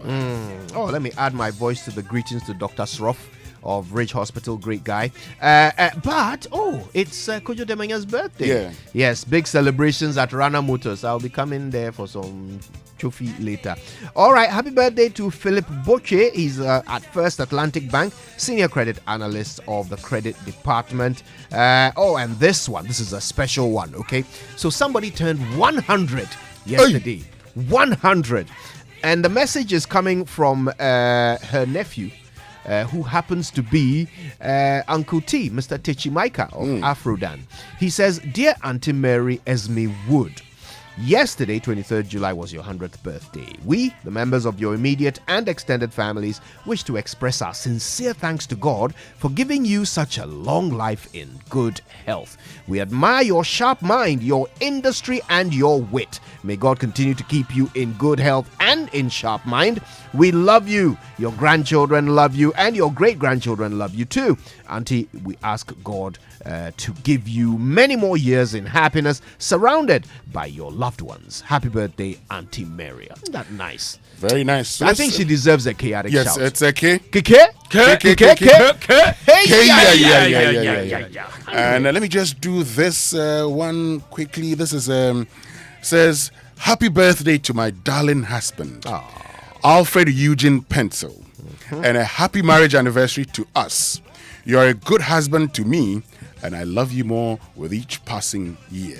From Layla Pencil to her husband. Happy anniversary to you both. That's lovely, isn't it? Okay, now this one is a bit worrying. Okay, it's not worrying, it's just interesting. It's a birthday wish to Bismarck Panty of the Ghana Armed Forces. He's on a mission in South Sudan, and George Biafe is wishing him a happy birthday. But quite a name there, Bismarck Panty. Okay, any other birthday wishes coming through? No, we're done. Let's get into the Sports Center then. Which is brought to you by MTN. Everywhere you go. Standard Chartered Bank, here for good. Allianz Life Insurance. We secure your future. 1xBet, your reliable bookmaker. And DSTV, it's your moment. And you lead a corporate business, a global subsidiary around the affairs of a small or medium enterprise as a key decision maker in your business. We know you want to make payments seamlessly and access real-time transaction data whether you're at work or on the go. Well, Standard Chartered provides the digital key to help unlock your business potential. That key is Straight to Bank, a single access end-to-end digital platform that helps you manage the needs of your business on the go, view transactions, pay your business partners and government institutions through Ghana.gov, facilitate real-time payments and collections with the latest encryption technology and security. Elevate your banking experience today with Straight to Bank, award-winning digital banking platform powering payroll, cash management, trade, and securities. You can always bank on us. Kindly email premierservice.gh@sc.com to sign up today. This is a late entry. I nearly forgot, signed my own death warrant. Happy birthday to my lovely niece, Maxine Latte. Maxine is the first daughter of my big sister. And it's her birthday today. Maxine, or Magazine as we called her when she was younger. Happy birthday to you, my dear. All right, now to all registered 1xBet players, here's something interesting just for you. Your reliable bookmaker has launched a Jackpot of the Week promotion. You have a unique opportunity to get the weekly jackpot. Look for the conditions on the promo page, complete simple tasks, and get the chance of winning a lump sum. They also remind you about registration on the website or in the 1xBet app with the promo code GHJackpot to get a bonus of up to 2,650 Ghana cedis. So MTN Business is here with the SME month this July. Come, let's enable your business with data and connectivity solutions, mobile solutions, digital solutions, unified communications, and so much more at the best rates. MTN Business is indeed your partner for growth. Watch out for exciting activities, including promotions, quizzes, training sessions, product activations, and SIM registration exercises at locations near you.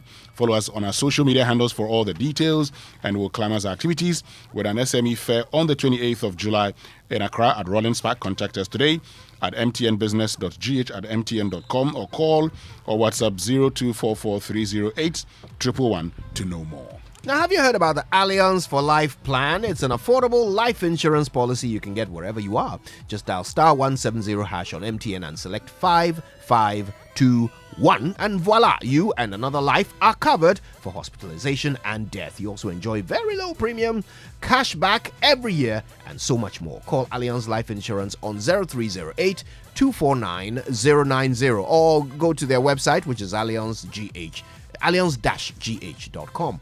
It's an Allianz for Life *170# on MTN. Mato for me life. All right then, there he is. Yeah, Salah himself. Good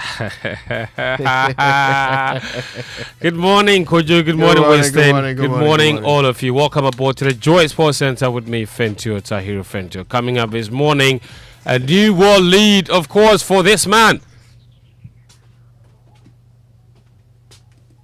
With work to do, but it's Lyles who's stretching away. The world champion wins it once again. 1946, the winning time. It's the fastest time in the world this year, beating his own 1967. Wow. Yeah, a new world lead for Noah Lyles in the 200 meters. A new African record for Lesile Tibogo and Marie-José Talu laid down the marker just a few days to the World Championships in Budapest. And over the weekend, everyone was in Miami. Messi!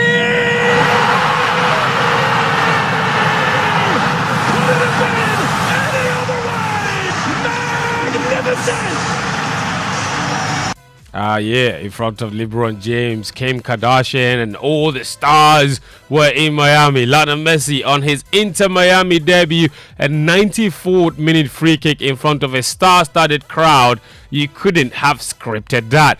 Details coming up a little later. But first,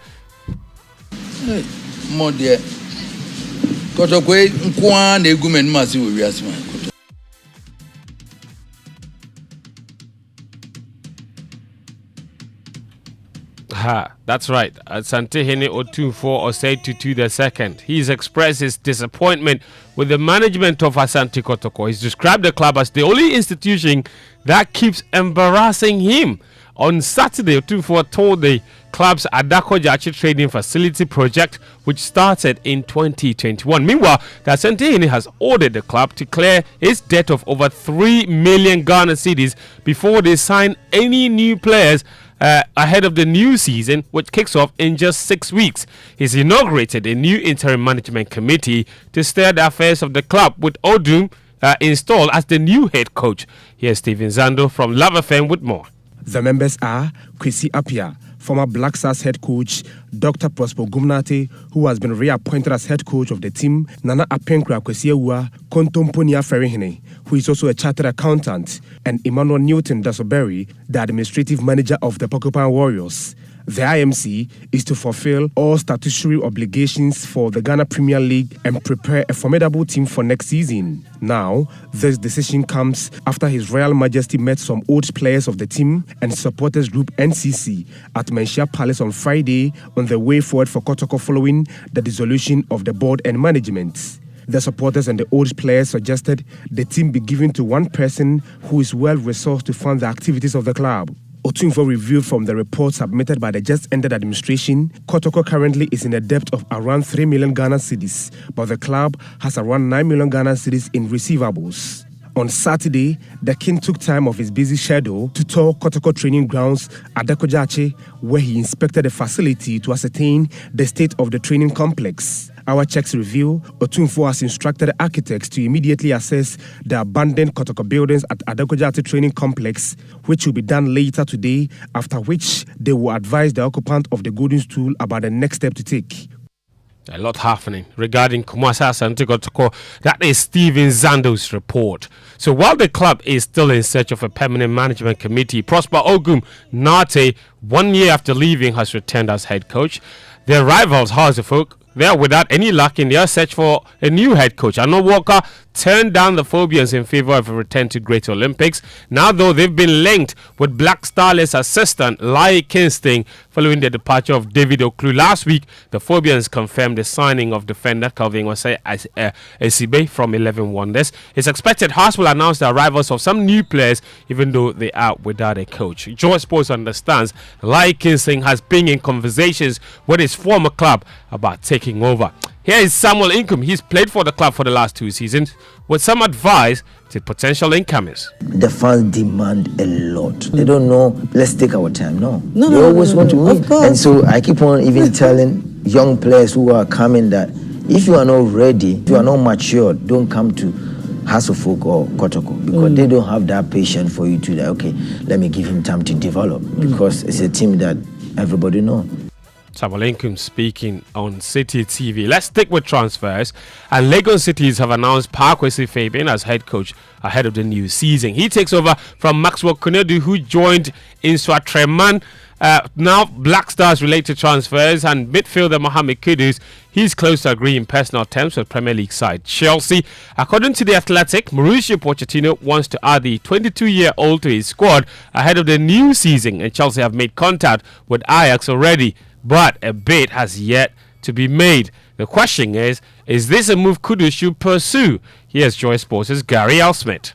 We all agree that as incredibly good as he is, Kudus is nowhere close to his ceiling, which is fabulous. And in 2 years, Kudus, hopefully with no injuries, I'm thinking will be a straight, maybe 80 million euro prospect, depending on where he goes this summer. My thinking is that Chelsea is not the club that will take him to that valuation by 2025. Yes, Mauricio Pochettino working on Kudus is a fascinating prospect. That's a coach who has proven to be able to take young players to the next level, and he can certainly do that with a Ghanaian. But will there be players from Chelsea fans to let that happen after such a rebuild? I don't think so. Secondly, Kudus is a fighter, no doubt. I mean, his vim and his propensity to fight for his place is very well known. But wouldn't you rather he goes to a high visibility team where he's all but guaranteed games, he's a guaranteed starter? Chelsea, I'm thinking, is not the place right now. The great thing, however, is that multiple top teams in the Champions League this season and the Europa League can do with him and would not have him struggling for game time. So that's Gary L. Smith. And Kudus is not the only one in the market. Daniel Amate left Leicester City. He's now joined Turkish side Besiktas, and he says he's ready to leave it all on the pitch. The defender has signed a 3-year deal after joining on a free transfer from Leicester City, which means two of Ghana's centre-back pairing now play in Turkey after Alexander Djiku also signed for Turkey side Fenerbahce. Let's hear from Amate. I feel happy to be here. Yeah, to be honest, I feel happy to be here. Yeah, nice to learn. My BA was nice, and I can't wait to start on the field. Yeah, I call my few players. I think they are here, Bernard and Rashid, and I spoke with them, and they told me good about the club, and I'm happy to come. That's Daniel Amate there. Now, it appears those two are not the only Ghanaian defenders making moves. There's some. Mohamed Salisu is also close to joining Fulham. He signed for Southampton in 2020. He has only 1 year left on his deal. The Saints rejected offers from French side AS Monaco. Let's do boxing now, and it was a bittersweet experience for Ghanaian boxers at the weekend, while former WBO super welterweight champion Patrice Alote suffered a first-round knockout. His compatriot Alfred Lamte made a first-round casualty of his opponent in Dubai. Here is the Joy Sports boxing expert Nathaniel Atto. So Patrick Alote's opponent, Serhiy Bohachuk, is a fine mix of Ukrainian and Russian. An interesting combination, isn't it? But, you know, in just about 34 seconds of the first round of this bout, you saw Patrick Alote walk into a very bad hook, from Bohachuk's right, going straight to the left side of, his face and taking him straight face down onto the canvas. And after that, he could just not recover, and he was counted out and he lost the bout. the reactions on social media were pointing more to an incident that happened at the Accra Stadium where he assaulted a fan during a game involving Kumasi Asante Kotoko and Accra. But on the brighter side of things, you had Alfred Lamte, also known as the Bukum Bongba, keep his clean record of 13.0 when he defeated Richard Pumipchich of the Philippines. And this was also a first round TKO. Nathan Lato there. Now we're in day 5 of the FIFA Women's World Cup, and an African team has yet to register a win. Maybe that will end today with Morocco scheduled to play Germany at 8:30 this morning. Nigeria were held 0-0 by Canada. Zambia were beaten 5-0 by Japan, and South Africa succumbed to a 2-1 defeat at the hands of Sweden yesterday. Newcastle United, they have signed England winger Harvey Barnes from Leicester City for a fee of about £38 million. He becomes the club's 3rd signing of the summer, following arrivals of forward Yankuba Minte and Italian international Sandro Tonali. Let's wrap up with athletics. 3-time Olympic champion Shelley-Ann Fraser-Pryce powered to victory in her first 100-meter sprint of the 2023 season in Lausanne, Switzerland. The 36-year-old Jamaican has been recovering from a knee injury but clocked 10.82 seconds. Meanwhile, Cote d'Ivoire's Marie-Josée Talu continued to show no sign of slowing down as she pulled off a big win of 100 meters at the London Diamond League on Sunday. Great Britain's Dina Asher-Smith took second in the season's best of 10.85, with Jamaica's Sharika Jackson in 3rd place. Meanwhile, Noah Lyles won an extremely quick men's 200-meter race with Botswana's sprint sensation Lechile Tsibogo and Great Britain's Zano Hughes setting records behind him. The world champion came home first in 19.47 seconds, improving his own 2023 world leading time by 0.2 of a second. Tibogo's 19.50 was an African record, and Zano Hughes set the British record in the process. All right. Fentio Tahiru Fentio, thank you very much for joining us. Always a pleasure. See you on the flip side. We can have Where's some the flip side? We can have some watching. Anyway, let's get interactive this morning here on social media. Join us on Twitter. Use the hashtag JoySMS and our social media messages here on the Super Morning Show, brought to us by EcoBank, the Pan-African Bank, Ghana AIDS Commission. Test to know your HIV status and take steps to protect your health. And number 10 liver salt, a refreshing relief, and GTP Lifestyle. So does your existing salary account give you more? Is your salary in the right account? Worry no more, because the EcoBank salary account is here to help you. Open an EcoBank salary account today and enjoy free life insurance, which covers temporary and permanent disability, critical illness, hospitalization, retrenchment, and death. With the EcoBank salary account, you have the ability to save as you spend, free debit card access to loans and more. And the best part is you stand the chance to double your salary in the EcoBank Double Salary Promo Reloaded from now till the end of July. So open an EcoBank salary account today by visiting any EcoBank branch or ecobank.com to open an account online for amazing benefits. Please beware of scammers who may contact you on this offer. Always visit an EcoBank branch or call EcoBank toll-free on 0800 003 225 for further details on the EcoBank salary account and the EcoBank Double Salary Promotion Reloaded. Terms and conditions apply. EcoBank is the Pan-African Bank. Stay with us. We'll be right back after these messages. Hey, this one, Gantuan account. Why are you running? It's all about the EcoBank salary account. EcoBank salary account. Why? You gonna make me fly? I promise, it will make your pockets rise. The salary account comes with many incredible benefits, like free life insurance, which covers permanent total disability, critical illness, hospitalization, temporal disability, retrenchment, and death. Also save while you spend, access loans, get free debit cards, and the chance to double your salary and more in the EcoBank Double Salary Promo Reloaded. It's starting from this May to July 31st, 2023. And there are so many other consolation prizes to be won. Hey, no wonder my hand was itching. This is the perfect account for my salary. So go ahead, open an EcoBank salary account today. You also stand a chance to win more than double your salary from 1st of May to the 31st of July in the EcoBank Double Salary Promo Reloaded. Terms and conditions apply. This promo is under the supervision of the National Lottery Authority under the Caritas Lottery Platform. EcoBank, the Pan-African Bank. Reserve your executive premium plot at Dodua Hills today, located near Dodua Fire Service, and enjoy secured gated community living with swag, with facilities such as electricity, shopping center, gym and fitness center, tarred road network, and many more. Just pay your negotiable deposit for the Dodua Hills premium plot and spread the balance within an agreed period of time to own your executive hilltop property today. Please call us now on 0540-633-569 or visit our website on www.doduahillsgh.com for further details. Dodua Hills, your peace of mind, our priority.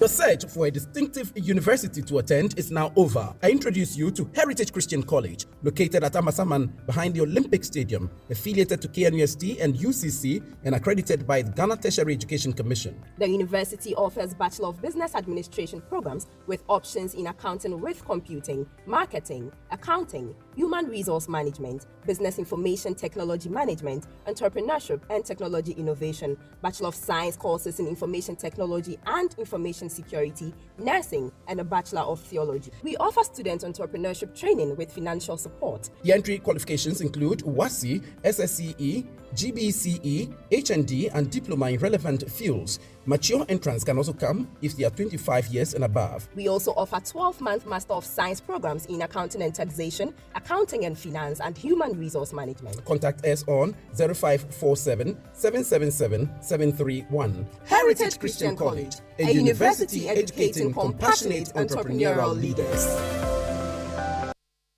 Welcome back, and thank you very much for joining us here on the Super Morning Show on Joy 99.7 FM. It's time now for Food for Thought, brought to us by Roverman Productions. Be the difference. Uncle, good morning. How about you, sir? Yes, Uncle. My favorite, how about you, sir? How are you doing? I am fine this morning. I believe you're doing well too. And, I'm doing great. You enjoyed the anniversary. Yes, and the birthday. Yes, but the anniversary, because we wished you the birthday.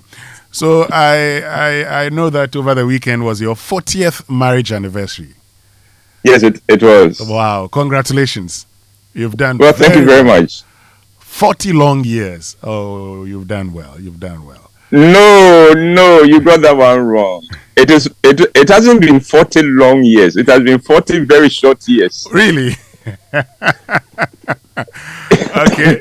40. Because I look back now and I'm wondering, really, 40 years already? Where did the days pass? But you know, time passes very, very, very, very quickly. Well, yes, that's when you look back. But if I were to tell you that come for $100,000 at end of the year, it's such a long time. Oh, not if you work for a minister. I am not part of this conversation. Anyway. Well, you raised it. Because anyway, let me leave it there. How about you say? Oh, by the way, this weekend, my team and I are in Kumasi with our play, The Secret Code of Wives. And so we are looking forward to Kumasi. So if you are going to Kumasi anytime soon, plan it towards the weekend so you can join us. Sure. At the CCC building at KNUST. I would say when people hear that I have been married for 40 years, they assume that I must then have all the answers to the problems and issues in marriage. So they come with all kinds of questions. This morning, I want to attempt to answer 3 of those questions. Okay. The first question is, what is the best advice you ever received in marriage? To answer that, please permit me to tell you a story. Okay. About 2 months to my wedding, I began to develop cold feet. I didn't know it then, but I now know that a lot of men do develop cold feet before their marriage. Sure. I was tormented by one thought. What if I was making a mistake? What if I was marrying the wrong person? It had nothing to do with Florence. It was just that the reality began to sink in that this was indeed till death do us part. I knew that Florence and I had a good relationship, but would it take us all the way till death? What if I woke up after the marriage and discovered that I had made a mistake? I began to pray frantically, pleading with God to give me a sign that I could go ahead or cut it off. My prayers seemed to be hitting the ceiling and falling to the ground, a situation which made me even more frantic. Then, about a week after I had started praying about this, I found myself tossing in bed. Sleep had eluded me.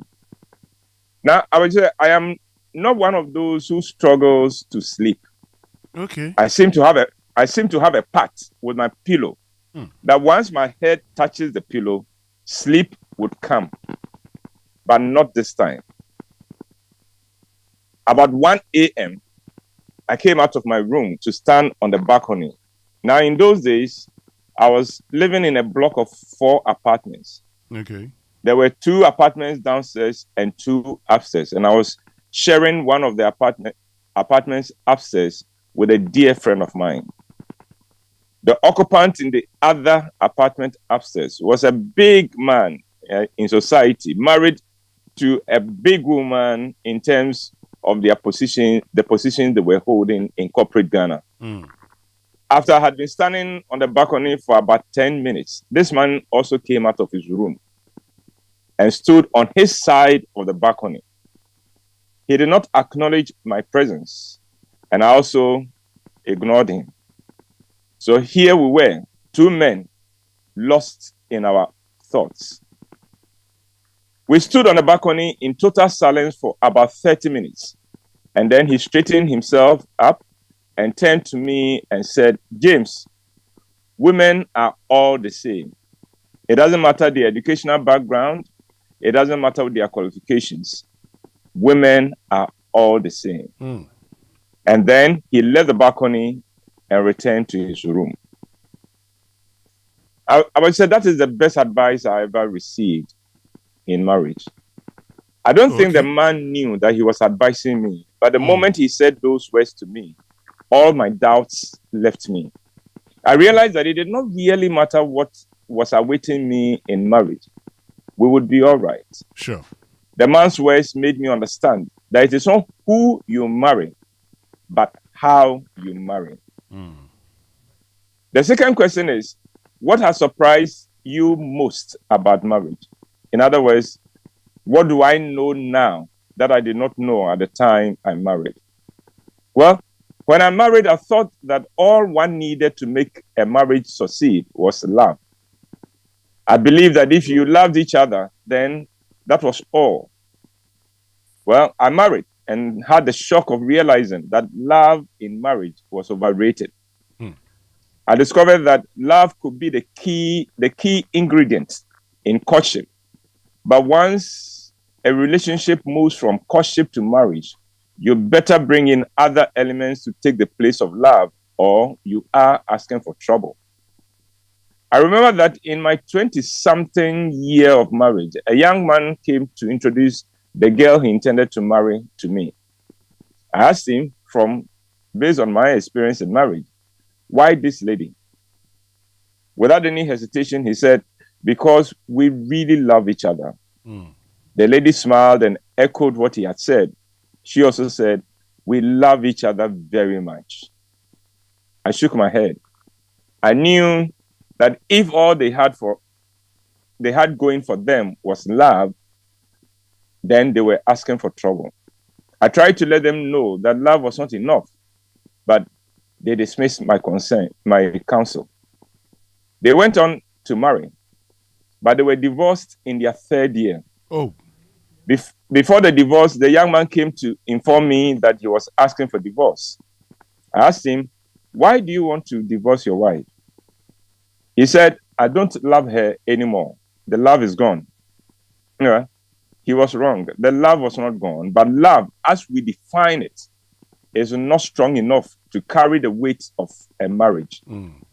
For a marriage to succeed, love, as we define it, must take a back seat to the following: respect, commitment, trust, great communication, emotional maturity, thoughtfulness, and humor. These are 7 things that are more important than love in marriage. But when I'm married, I did not know that. And this is what surprised me most in marriage. The third question I am most frequently asked is, what advice, pardon me, what advice do you have for the unmarried?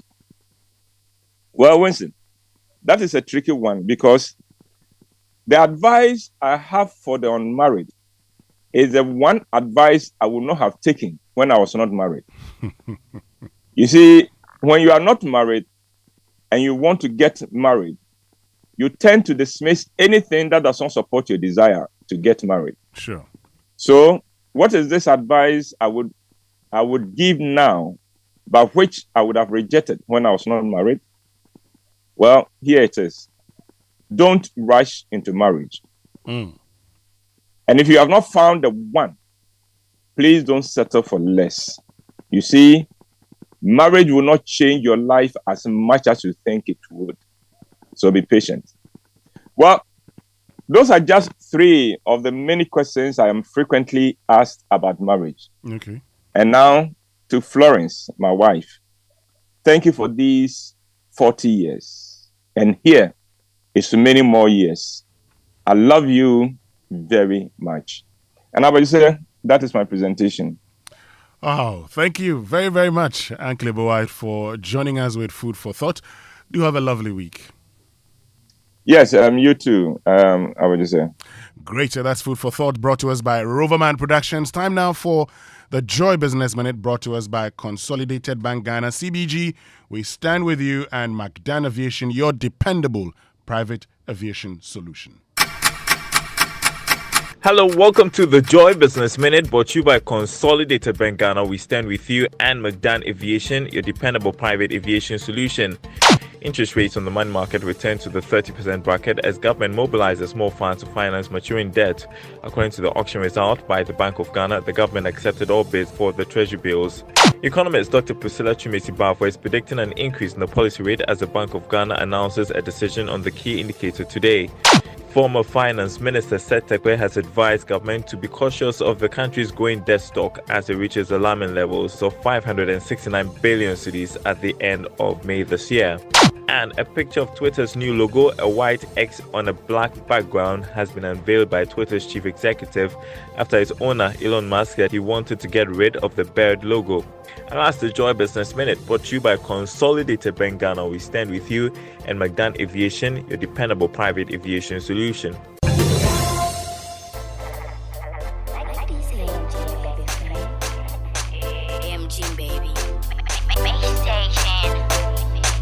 Welcome back, and thank you very much for staying with us. So do you have cash reserves or investment and require security of your investment? Then CBG Custody Account is your best bet with a minimum of 10,000 Ghana cedis in cash or in investment. Individuals, pension funds, mutual funds, companies with reserve funds, NGOs, international funds, and investment firms can open a custody account with CBG. Enjoy the best of experience with our state-of-the-art technology and digital offerings, robust control and secured systems, swift settlement and transaction processing protocols, no transaction cost, unbeatable custody fees, and excellent customer services. Visit any of CBG's 114 branches nationwide to open your custody account. For further inquiries, contact us on 0302216000, email us at talktous@cbg.com.gh, or visit any of our social media handles on Facebook, Twitter, and Instagram. Terms and conditions apply. CBG, we stand with you.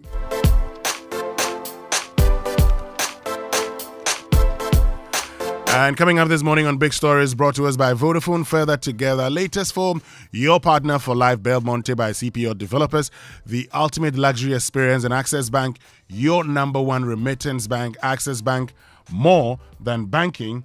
Our focus is on this. You can't tell us that it is only after this has become public knowledge that you are now realizing that the amounts were not what it was, or are false, or are a misrepresentation. It just shocks me, you know. It has been so disappointing in the past that when issues of corruption have come up, we have not seen much action being taken. It is not enough to say you are providing agencies which are fighting corruption with resources, but then the political will to act on instances such as these are not taken seriously. It's not a small amount of money. To build a 6-unit classroom block in Ghana would cost you roughly about 800 or so thousand. So that $1 million or 11.5 million can build about 14 6-unit classroom blocks. So this morning our focus is on the resignation of Sanitation and Water Resources Minister Cecilia Dapaah, but also ask that simple question, what next? So yes, she's resigned. The president says he hopes that investigations will exonerate her. But what investigations are available to us? Who's investigating? Have they started the investigation? What do the laws say about investigations? Stay with us right here on the Super Morning Show, because we're picking up information on what is about to happen and what is happening. Which institution is investigating? What are the processes? We'll tell you more about that here on the Super Morning Show as we focus on the legal and the anti-corruption perspectives. But first, the Vodafone Edim promo is getting exciting. Don't miss this opportunity to cash out in the Edim promo. All you need to do is purchase airtime or bundle worth 5 Ghana cedis or more and receive up to 20% cash back in your Vodafone cash wallet. Edim. Also participate in the Vodafone Edemu Dance Challenge and stand a chance to win amazing prizes from Samsung Ghana like phones and earbuds. All you need to do is post a video of yourself on social media dancing to the signature Edemu song and tag Vodafone Ghana. Keep reloading in Edemu promotion and win big. Vodafone, further together. So welcome to Belmonte, where luxury meets comfort. If you're in the market for a home that combines class, convenience, and comfort, then look no further than Belmonte, because Belmonte is located in the prime East Legon area of Lagos Avenue. The Belmonte stylish apartment offers first-class luxury and cutting-edge finishing. So whether you're looking for an executive studio suite, a cozy one-bedroom apartment, a spacious 2-bedroom apartment, or a custom villa, we got you covered. But that's not all. Belmonte also offers a range of top-notch facilities to relax and keep you entertained. So why wait? Take that first step towards your dream home. Sign up for our 3-year payment plan and own your property today. Contact us on 0204-343-011 or 0204-343-015. Belmonte is developed by CPL. And if you're looking for a 1-seater, 2-seater, 3-seater, L-shaped sofa crafted to the finest detail and available in various colors for your home, office, or hotel, if you're looking for comfort, durability, quality, and that perfect finishing, then look no further, because Latest Foam is your one-stop shop, whatever your choice or budget. Buy from the best, not the imitated. Buy Latest Foam. Latest Foam is your partner for life. So many of you have been asking that question. What happens to Cecilia Dapaah after her resignation? Would she be investigated? Who's going to be investigating that? You've been asking questions of the special prosecutor. Well, stay with us right here on the Super Morning Show, because we'll be telling you what we're picking up, the information we're picking up, and other avenues that could be available to us here on the Super Morning Show as a country, and also look at the conversation from an anti-corruption perspective. All of these coming up after these messages. Don't forget to join us on Twitter. Use the hashtag JoySMS and share your thoughts with us. Hey, you ever buy credits where you get up to 20% of your money back before? Make I tell you about Vodafone's Edemu promo. See, anytime you recharge Edemu, you get up to 20%, whether it be short code or your Vodafone cash wallet, or you use credit transfer to your number or someone else. And now you be high tech, so you use my Vodafone app or any payment app. However you do, Vodafone go send you up to 20% cash back. Edemu into your Vodafone cash account. We reload here, but then you enter. Top up your airtime with 5 Ghana cedi or more in Vodafone's Edemu promo. And receive 20% of your money back straight into your Vodafone cash wallet. Recharge and cash out in the Vodafone Edemu promotion. Vodafone, further together.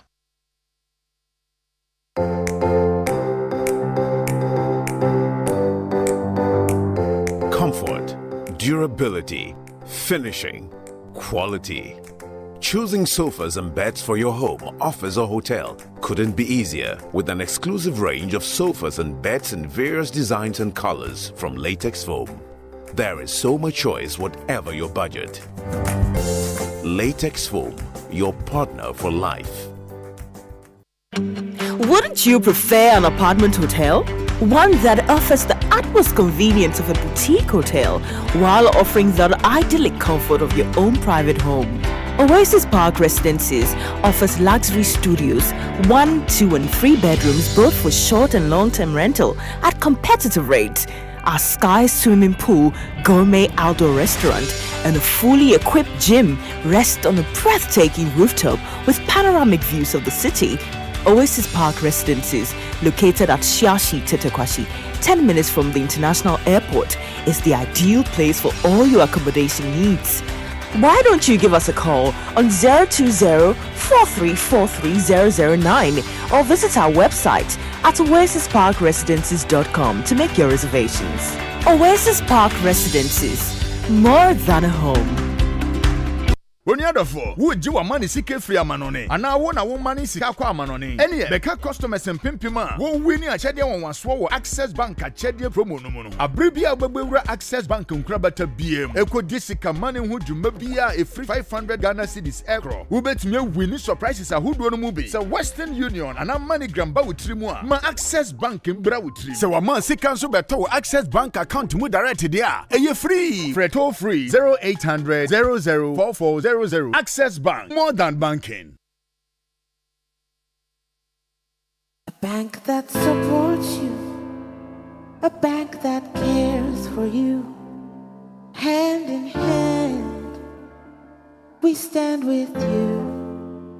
So lift your head up, big dreams are waiting. We'll walk with you wherever you go.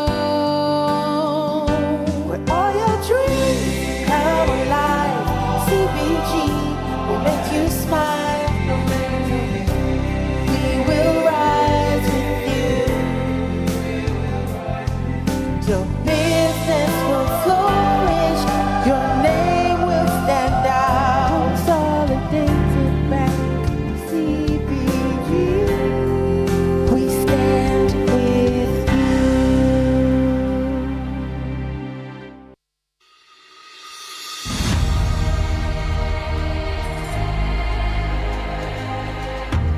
You know, I still haven't told my husband. I'm afraid of his reaction. Oh, I thought you said you would try to disclose your HIV positive status to him on your birthday. I wanted to, but never got round to it. It just did not seem like the right time to say it. Don't you want him to go and test to know his status too? Of course I do. I am just afraid of his reaction. I am afraid he will walk out on me and quit the marriage. But you can't be too sure of that. You know, the other day, when he heard HIV in the news, he referred to it as a bad disease. And I know a couple of people whose partners deserted them because they tested positive for HIV. But it is also important for him to test for HIV and start antiretroviral medication if he is HIV positive. So what should I do now? Why don't we ask your HIV counselor at the facility for advice? Come on, let us call her and find out how best to disclose your HIV status to your husband and also get him to test for HIV. This message is brought to you by Ghana AIDS Commission.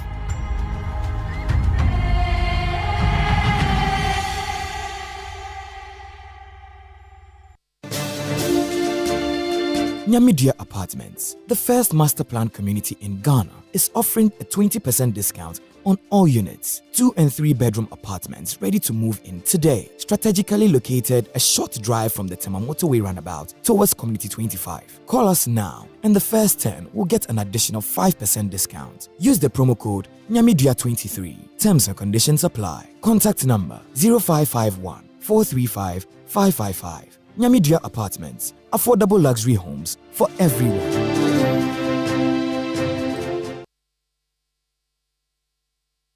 It's the most action-packed breakfast show in town. The hottest music, the best giveaways, the great interviews. Super Morning Show on Joy 99.7 FM. It's the best breakfast show in town. Our money, when I'm money, our money, when I'm money, our money, when I'm money, our money, when I'm money. Coffee in your cup. Joy on the set. The Super Morning Show is always the best. On Joy 99.7 FM. Sydney back again. Yeah. Now no in the back. What you say now? Squad alongside Man and Morris, Babyface. What you say now? Our money, Africa money. I got the chop on fuga. Wanna money, our money, Africa money. I got the chop on fuga.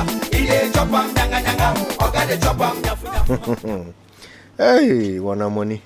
Anyway, look, this conversation has taken the interest of the whole country.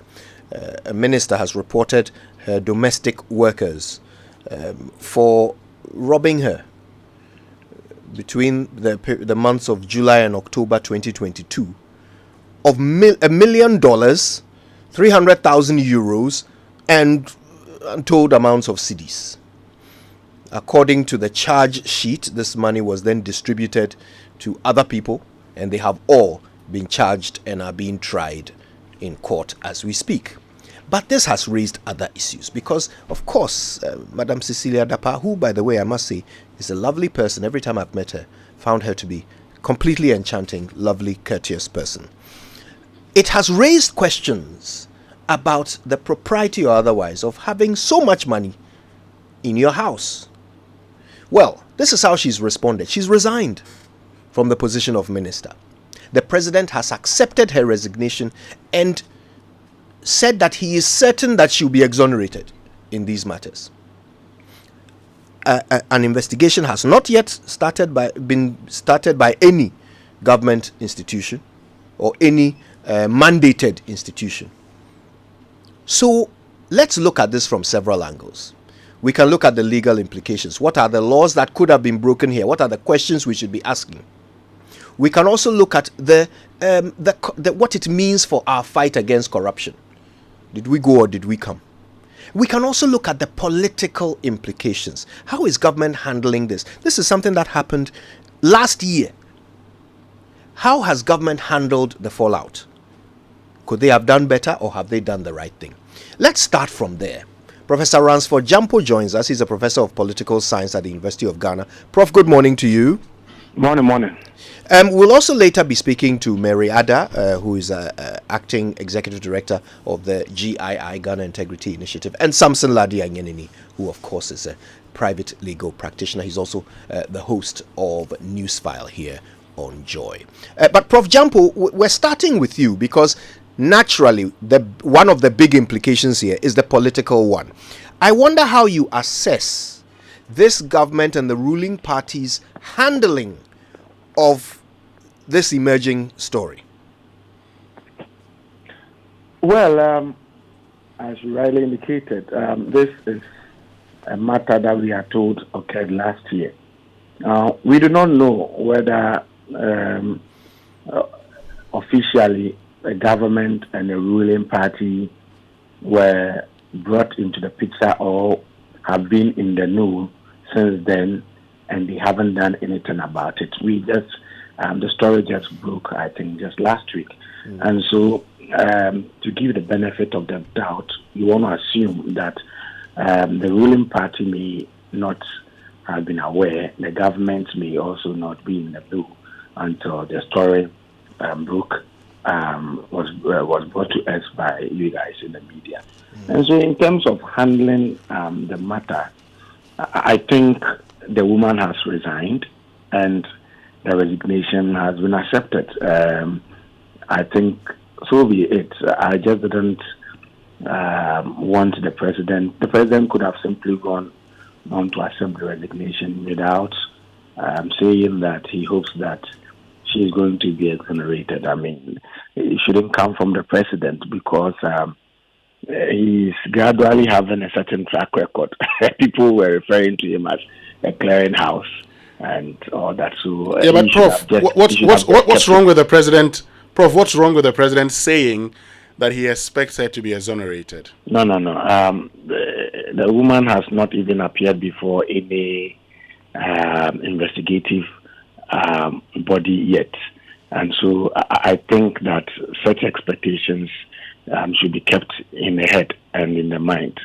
The president has a penchant for passing certain judgments of people who are to be appearing before committees and investigative bodies in a manner that tend to weaken the feel of independence on the part or by those who would have to exercise a certain judgment. And I think that is becoming one too many.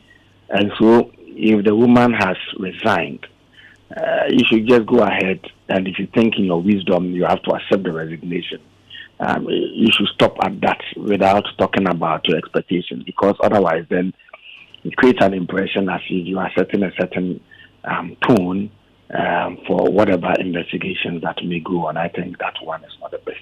Okay. Let me just get your view on this. Would it have been better for the president to, say, relieve her of her position, or the resignation is best? Well, I think that you have the option of resigning or being pushed out. And if the woman chose the route of resigning on her own volition, I think it is good and it is commendable. I applaud the resignation and also the letter that communicated the resignation. I applaud it, and I think it is a huge political capital that the ruling party could even exploit to its own advantage. I'm saying so because everybody knows that in Ghana we don't resign unless you are pushed, and even sometimes politicians would not force you out, and individuals would also not have the culture, or we don't have the culture of resigning when things have gone wrong. And so, to the extent that the woman herself said that, she controverted some of the issues and raised issues with the amount of money that is being peddled out there, saying that, look, that is not the amount of money we disclosed to the police. But be that as it may, we do not want this matter to come and worry the political party and its electoral fortunes. And so we will resign and then be prepared to appear before whatever committee that will be investigating. And she gave a promise and assurance that she's prepared to cooperate. And for me, it's a huge political capital that others can cash in the ruling party to say that gradually we have people amongst them who would, on their own volition, resign when they think that something didn't go on well, or when they think that something, when discussed extensively, would also affect the party, and they should be applauding that. But typical of this particular regime and its communicators, they do not even know how to tout what is good about them, and I'm not going to be doing that for them. Prof, so far, as you would normally have seen in the emergence of a scandal involving a member of the government, you would normally have seen a robust defense being mounted by communicators on all platforms, including social media. They would be singing from the same hymn sheet, providing some sort of extenuating circumstance or explanation for what people don't understand.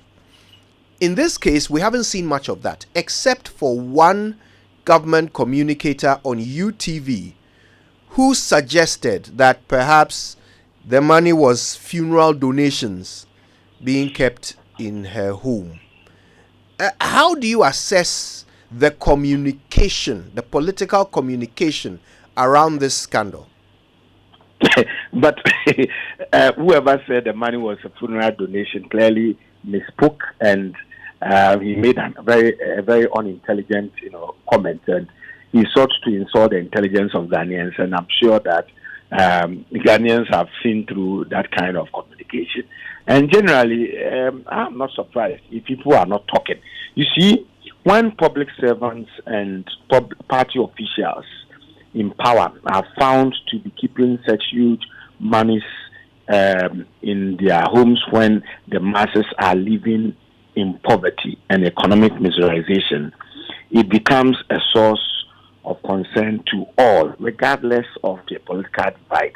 People within the party, people outside the party who are all hungry, people in government and people outside government who are all hungry. I mean, would want to raise concerns. And so sometimes the concerns that those people in government will raise will simply be manifested in the fact that they will not even comment or speak about some of these things at all. And if you see what happened to Dr. Obed Asama when he was alleged to have also kept huge sums of money under his bed or something, people outside government complain, and people in government also, many of them didn't speak, and those who spoke actually were criticizing that move.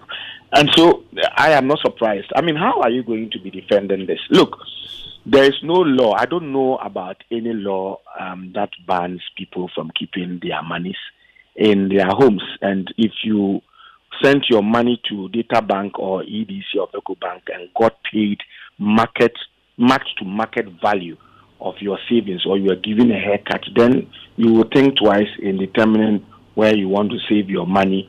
Some people, because of that, want to save their monies in their homes at the risk of being the money is being stolen. But if you are a public servant, and even if you're a public servant, I mean, it is within your legitimate right to save whatever money or keep whatever money you have in your home.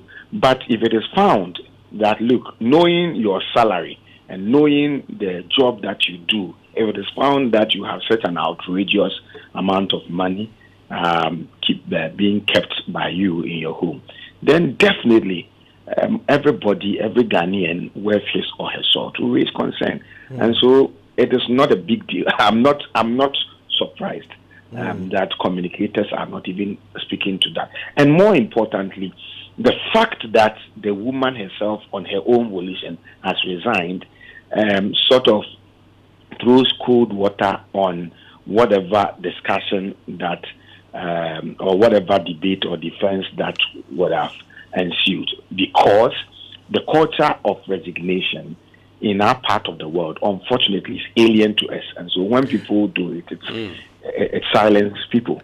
Yeah, but Prof, the fact that you've resigned doesn't exonerate you from any possible wrongdoing, does it? No, I mean, the woman herself has said, I'm sure the matter is before courts, and the woman herself has also said that she is prepared to cooperate with any state agency that would want to investigate this matter. And I've not heard the special prosecutor talking publicly about this.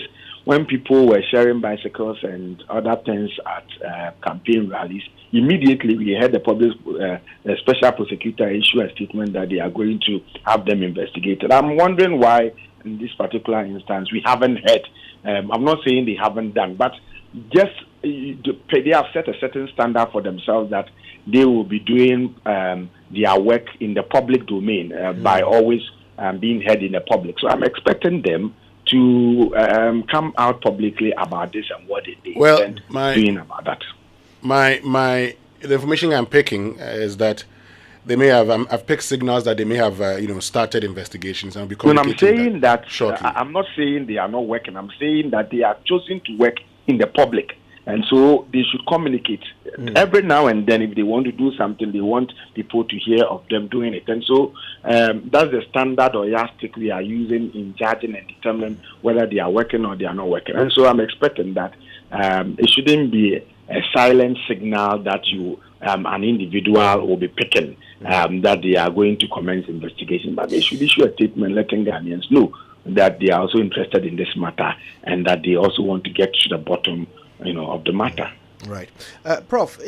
There are some who say that sometimes when the scandal involves smaller, relatable amounts of money, The damage. Relatable. Yes, relatable. I'll explain what I mean. The damage is far more than when it involves large, unimaginable sums. So, for example, under the Mahama government, the bus branding scandal did far more to damage the NDC in government than, say, JIDA scandal. And under the Akufo-Addo government, there have been scandals involving large amounts of money from Ejapa to God knows what. But this one, where you have $1 million, a figure that people can imagine, even physically. You know, it has house helps and family members and so forth. Relatable circumstances. Money stolen from a home. Some suggest that this makes the narrative more powerful and therefore more damaging. How do you assess that? Well, it certainly would make that the narrative would be damaging if it is sustained in the public domain. But as I indicated, I mean, quickly, if you have somebody resigning, then and the person promising to be cooperating with whatever investigative mechanism that will be put in place, it sort of douses the intensity of the narrative that would have characterized, such incidents, because people will say, "Sasa, I mean, he's resigned." Normally, what would have spurred or would have provoked more the intensity of the narrative would have been that, look, President Akufo-Addo is condoning corruption. Instead of firing her, he's not firing her. And then instead of the woman herself resigning, people will be calling for a resignation and all that. But she has prevented those who would have called for her. She has silenced those who would have called for her resignation.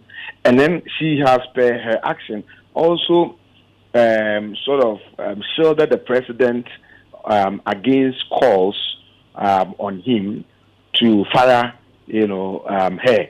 And so then these would be taken out or away from the narrative. So then the intensity of the narrative would reduce, given what she has done. But as you rightly indicated, that is not the end of the matter at all.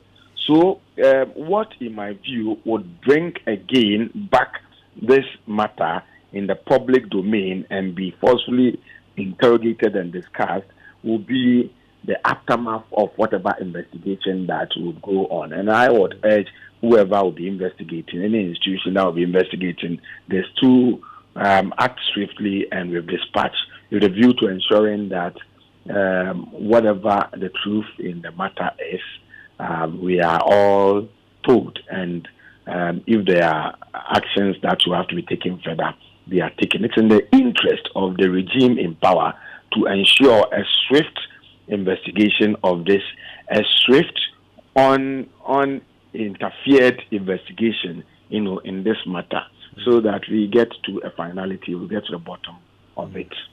Prof, I want to thank you. I know we've taken up pretty much all the time you had to spare this morning. We appreciate it very much. Professor Ransford Jampo is Professor of Political Science at the University of Ghana. There's a lot more to explore on this topic. Don't you worry. We're going to ask about the legal implications here. We're going to look into the implications on the war on corruption, if indeed that war has any chance of being won in light of emerging details. All right, so stay tuned. We'll be speaking to Mary Ada and Samson Ladi Anyenini on these issues. But first, the Sukasa Ugranson Communities Affordable Luxury Housing Project is now rolling out its affordable housing units for 3-bedroom and an outhouse starting at $97,500 or the prevalent cedi equivalent, and the 4-bedroom unit with an outhouse starting at $195,000 or its prevalent cedi equivalent. You get various convenient payment options, and the projects are presently at East Legon Hills and Ayi Mensa. Their offices are at Lagos Avenue in East Legon. You can call 0302 960 865, or you can send a WhatsApp to 055 369 7 886 for your inquiries. You can also reach them via email. It's info@sukasa.com.gh, and they're on social media as SukasaGH. Sukasa, building on trust. And so, did you know that your company, school, church, association, union, foundation, civil society organization, partnership, business name, and professional body can be sanctioned or stricken off the register for failure to file your annual returns or renew your businesses? Don't be a victim. File your annual returns and renew your businesses to be in good standing with the Office of the Registrar of Companies. That's ORC. Now, the fee for filing of annual returns is 90 Ghana cedis per year, while with 600 Ghana cedis being the flat penalty when in default. So, proprietorship should renew their business name by dialing the short code *222# and follow the prompt to make payment on the ghana.gov.gh platform at a fee of 60 Ghana cedis per year, and the renewal of a partnership is 90 Ghana cedis. Professional bodies are to renew each professional member of their professional body at a fee of 30 Ghana cedis annually. Call us on 0302 666 081 or 055 765 3130. That's on WhatsApp or Telegram, or let's get interactive on social media at ORC Ghana. You can also visit our website, orc.gov.gh or rgd.gov.gh. ORC, here to serve. Now, I bring you greetings from our friends at ABSA. They know that life is go, go, go, and that it's hard to make time for the things that really count. So at ABSA, they won't let banking get in your way. That's why with ABSA's digital channels, you can bank when, where, and how you want, so you can focus on what or who is important to you. Banking has never been easier. You can transfer funds into your savings account, you can pay your old school union dues and your DSTV subscriptions, and many more with the click on your phone. Get things done simply with ABSA's digital channels. That's Africanacity, that's ABSA. Terms and conditions apply. Go to absa.com.gh to learn more. Well, it's all of the Premier League, all on DSTV. Catch all the goals, moments, clashes, derbies, and drama. Make sure to stay tuned to all of Rashford, Haaland, and Saka. Watch it all unfold live in HD with the option of our exciting commentary in Chi. All this on the package of your choice. No one else offers all of the Premier League but DSTV. Get your DSTV decoder with 1 month compact subscription for 299 Ghana cedis, or stay connected on *759# to enjoy it all. DSTV, it's your moment. Now, as part of measures to improve their service experience to you, Enterprise Insurance is relocating their Odokor branch to La Tele House, which is near Cab Farm Electronics in Dakuman, just about 300 meters from the old branch. You can go visit the new Odokor branch near Dakuman Junction for all of your personal and business insurance needs like motor, home, travel, marine, fire, and special risk insurance. You can call 0302 634 777 for any assistance you may need. Enterprise, your advantage. It's the Super Morning Show. When we come back, even more about Cecilia Dapaah and the stolen dollars.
Hi, now let me share my wildlife experience with you at Safari Valley Eco Park. On our arrival, we were greeted by experienced tour guides who took us through an orientation on how best to enjoy the experience. We were surrounded by wildlife from the moment we entered the eco park. We saw zebras, sable antelopes, crown cranes, maras, silky chicken, emus, wallabies, deer, ponies, and so many animals. We watched the animals roam freely in their natural habitat, undisturbed by our presence. Our tour guide told us so much about the wildlife, their behavior, and how to interact with them. I even fed them. We also went fishing. Then we took a break to have lunch in the beauty of the open space. All of this fun and activities for a starting price of 250 cedis, and it's free for children below 6 years. As the sun began to set, it was time to go back home, but not before our sunset dinner by the campfire. We've had a thrill of a lifetime, and I can't wait to visit again. Safari Valley Eco Park, bringing you closer to nature.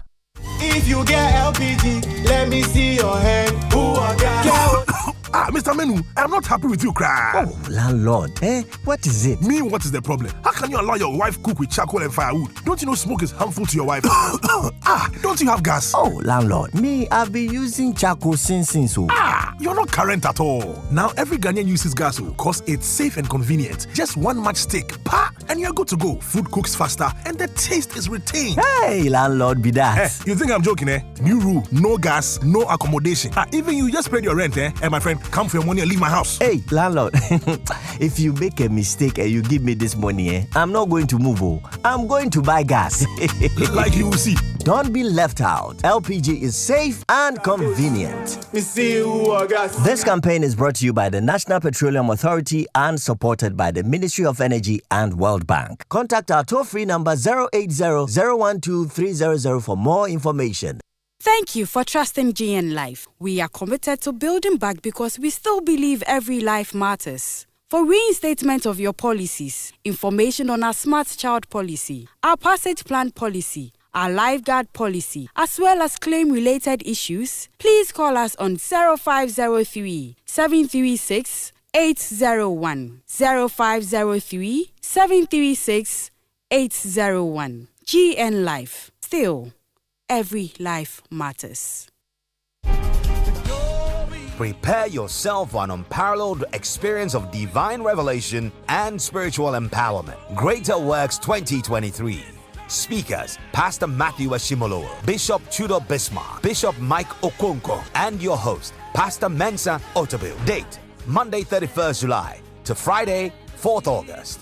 Morning sessions from Tuesday 1st August to Friday 4th August. Time, 9 a.m. Evening sessions. Time, 5 p.m. each night. Venue, Christ Temple East, Teshi. Buses will be available at vantage points across the city to convey you to and back from the conference. Visit gwcentral.org for more details. Greater Works. Ignite your faith. Transform your life. It's coming down. It's coming down. It's coming down. It's coming down.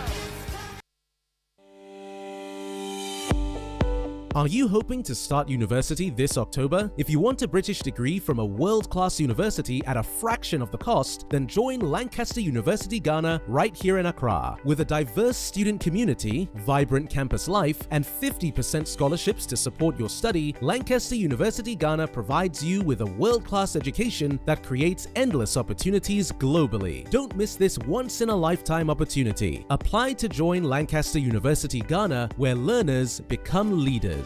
Admissions are currently open for our October 2023 intakes. Apply now for our foundation and undergraduate programs. For more information, contact us on +233 030 221 8989 or send an email to admissions@lancaster.edu.gh. Lancaster University Ghana, the only British university campus in West Africa.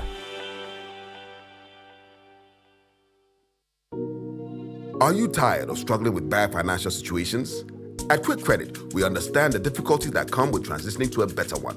That's why we're here to simplify the process for you. With loan facilities from 1,500 cedis upwards, all you have to do is call and we will take care of the rest. All you need is your national ID. No savings, no collateral, no susu, no deposits, and no account opening required. Quick Credit has you covered. Whether you're expanding a business, starting a new one, facing an emergency like school fees or funeral expenses, or even just in need of a salary loan. What are you waiting for? Call Quick Credit today. 0302 200 390 or 059 692 0833. We do not give loans via the internet. Quick Credit is regulated and licensed by the Bank of Ghana. Terms and conditions apply. Quick Credit. Lending made simple. It's the most action-packed breakfast show in town. The hottest music, the best giveaways, the great interviews, and all the laughter and fun you can imagine. Don't miss the Super Morning Show on Joy 99.7 FM. It's the best breakfast show in town. Hey, hey, Swiss. Oh, I just woke up on the right side of the bed. You know how I feel. I think I might give a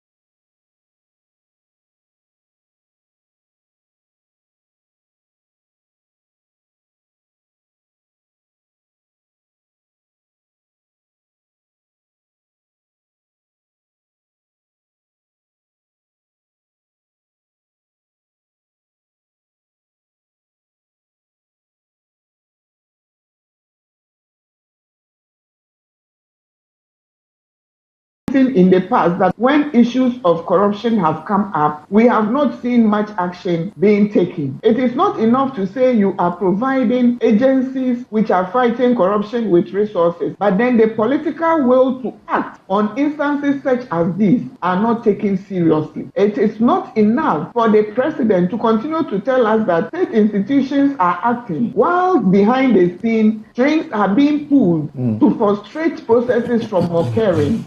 We believe that for the president to redeem his image and then also take off a mantra that has been applied to him for some time now that he is a clearing agent, we believe this is a time for him to act and act swiftly. In this situation, that is why, for example, the assets declaration regime would be helpful, because you can easily refer to what she deposited when she was appointed as a minister, the records that indicate that she has so much assets, and then you compare that to the amount of money that she has been receiving as a minister or as a member of parliament or as both, and then you can easily draw the line and do the deductions and conclude that so much money could not have been acquired through legitimate means. The first thing that came to me when I saw this news yesterday, I just shouted and I said, hey, is she running a savings and loans company in her house? Because, I mean, it's not a small amount of money. $1 million. Today, the exchange rate is like 11.5, right? So that's 11 million Ghana cedis, so 11.5 million Ghana cedis. To build a 6-unit classroom block in Ghana would cost you roughly about 800 or so thousand. So that $1 million, so 11.5 million, can build about 14 6-unit classroom blocks. You can't tell us that it is only after this has become public knowledge that you are now realizing that the amounts were not what it was or are false or are a misrepresentation. It just shocks me, you know, that we have a minister of state. This is Abola minister. Abola minister has $1 million plus in her home, 300,000 euros and millions of Ghana cedis sitting in her home. And you have your information minister telling you, go and sell your dollars, stop hoarding your dollars. So it means that the members of the Akufo-Addo government clearly are not listening, they're not walking their talk. They have a different narrative for us as Ghanaians, and there's a different narrative for those of them in government. Good, everything is okay. Feel like giving all my money away. Ziggins broke, it ain't no bread in the hood. Look what they did, they sending feds in the hood. I ain't gonna change, I'm coming back through the hood. And I'll repeat it again. Those who are coming to this administration thinking that it's an avenue for making a lot of money are going to be disappointed. They better go to the private sector. That is where people make money, not in government. Yeah, I feel good, because I feel good.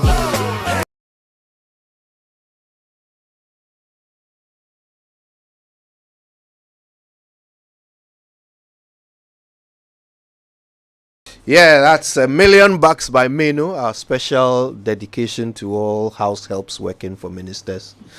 There is blessing in giving. Yes, enough said. All right, listen, this conversation, even if it has, angles that are full of mirth, the truth is it's a very serious matter. A very serious matter. This might be the tip of an iceberg. So if we don't examine what is beneath the surface, we might allow a country that has immense wealth to continue to fall into the doldrums of poverty and neo-colonialism just because a few people are hoarding our wealth in their homes. We can't let that happen. That's why this conversation is important. We're joined now by Samson Lade Anyenini. He's the host of Newsfile. He's a lawyer, a prominent lawyer. He hates to be described as, but that's what he is. He joins us over the phone. Mary Awelana Ada. I love the full name. Mary Awelana Ada is acting executive director of the Ghana Integrity Initiative. She's a friend of our show. She comes on it quite often, and she's on it this morning. Mary and Samson, good morning to you both. Morning, Kojo. Good morning, Kojo and Weston. Good morning. Wonderful. All right. Now, listen. Then the freshest angle of conversation is the president's response in accepting the resignation of Cecilia Dapaah. And I'd love to get your takes on this. First, from the legal perspective, what it means, for whatever legal process may follow.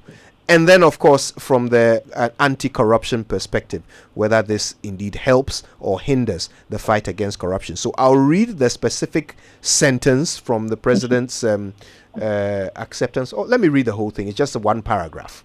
So it says, "Dear Cecilia, I have received your letter dated Saturday, 22nd July 23, resigning from office as Minister for Sanitation and Water Resources and as a member of the government. It is with considerable regret that I accept your resignation, and I applaud your loyalty to the image and standing of the government. The work you undertook during your period in government was excellent and productive, and I thank you for your wholehearted contribution and devotion to the progress of the government and the nation." Now here it is. "I am confident, like you, that at the end of the day, your integrity whilst in office will be fully established. I wish you the very best in all your endeavors. Yours sincerely," and it's signed by the president. Samson, if you don't mind, I'll start with you. The expectation here is that an investigation and possibly legal proceedings must ensue from this. The president setting the tone with a statement expecting the exoneration of his former minister. Does that have any impact on what should follow? Well, Kojo, first of all, the expectation initially was that it would not have been the president accepting a resignation, but would have been the president simply dismissing her or interdicting her, or perhaps do it like the way he did for Ejenim Boateng Ejei, the former PPA boss. Within reasonable time, you take action, setting matters because of their nature. You act very swiftly, and then you don't stop there. The expectation would have been that he would have interdicted her, or he would have sacked her and then made a referral. Like in the Ejenim Boateng Ejei matter, he made a referral to the Straj. In a very recent matter, when Professor Frimpong Boateng, had made disclosures on an interview on GTV mentioning that the Jubilee House was neck deep in Galamsey, the president didn't hesitate at all in making a referral to the police.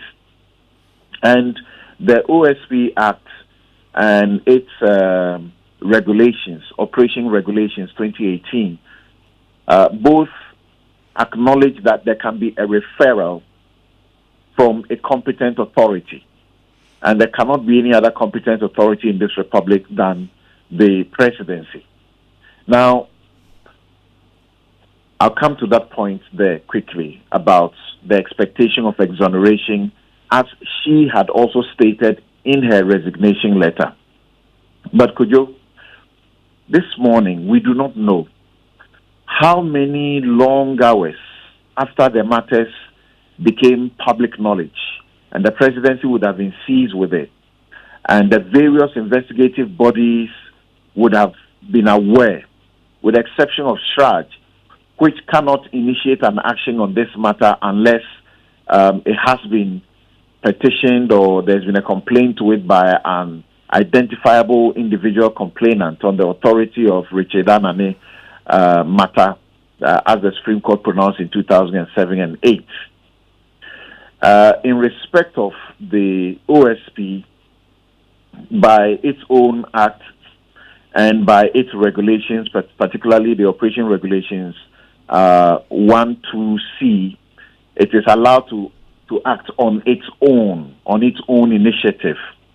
Iyoko and the rest of them, I believe very sincerely that the circumstances of this case rendered that state property, the house in which the minister and her husband live in, a crime scene, and ought to have been, if they have not done it. I don't know if they have done it. If they have done it, we are not aware. I saw a Joy News reporter around the premises yesterday also. That place ought to have been cordoned off. There ought to have been searches to confirm if there is extra cash sitting in that place, because the content of the charge sheet and the brief facts accompanying the matter as put in the court is very clear that at the time of the the alleged theft, it had been going on for a long period until the husband allegedly chanced on the house help one day and discovered that money was being stolen. Well, it's the husband who chanced on it. I do not intend to impugn any wrongdoing on the husband, but would the husband have known about these things? Would he himself have had access to the money somehow? And then perhaps right now, even in the court process, you can see the difficulty it will be to prove that the people who have been charged actually stole a particular exact amount. So first of all, that place ought to have been immediately, visited by the authorities and checks done to see if there was extra money to avoid concealment. And the law talks about concealment of tainted money or tainted property. Once there is reasonable suspicion that the property is tainted, the OSP has powers in emergency situations, I think like the Iyoko as well, to even proceed without a warrant from the court to go into the place and check, and to be sure if they find anything, seize them, and then proceed with their investigations. Now, Kujo, number one, what does the president know that we don't know? What does Cecilia Dapaah know that we don't know yet, that she hasn't told us? On the question of her believing that she'll be exonerated, and the president also believing same. What has she told the president? That she hasn't told us, and rather decided or elected to resign. If there were facts that could easily be explained to all of us as to the genuineness of why the money is being kept, and Kojo, by the work I do as a lawyer, I know that even the Kokomlemle area you are not zoned, said to be an expensive, place when it comes to properties. I know that there are properties around that cost in excess of how many millions of dollars. There are properties around even Noifi Cantonment area that are sold for over $1 million. So it can be one transaction cash. But the thing is, there's a lot of curious situations about everything that has happened. So I am asking, if this was so easily explainable, why has she not explained but rather resigned when she knows that she is not guilty of any wrongdoing? What has she told the president?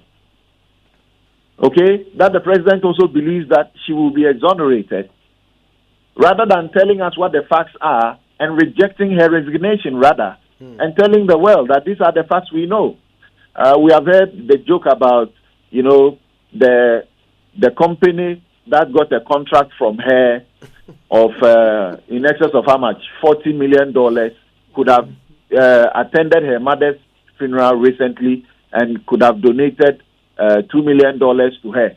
Well, it tells you the attitude of the people in office. And the person who said this is actually a serving appointee. Yeah. That person, nothing has been done to them yet, even if they were joking. Okay?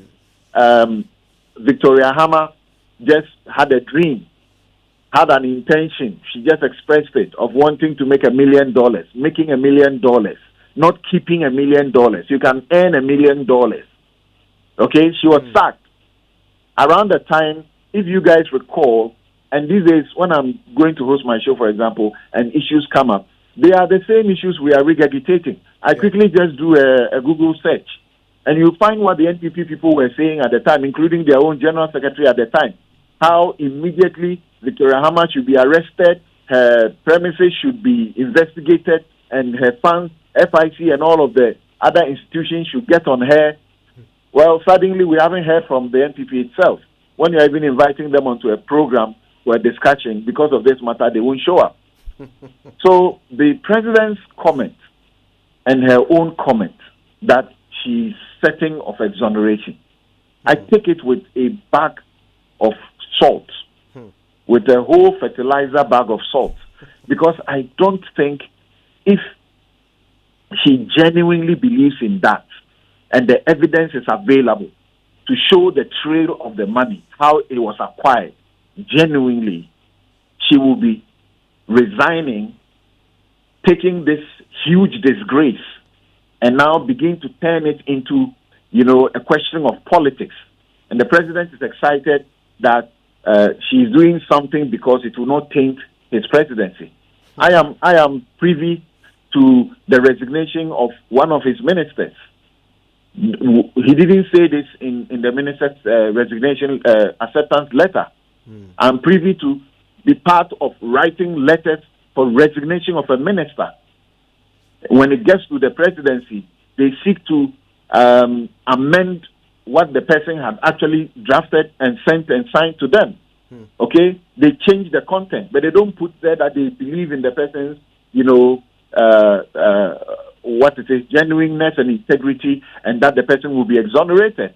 So what is going on? This is wrong, and it's not right. But I believe in the institutions, particularly those that all of us are talking about now, that if they were seized with the investigations, the president's comment will not influence the OSP, for example.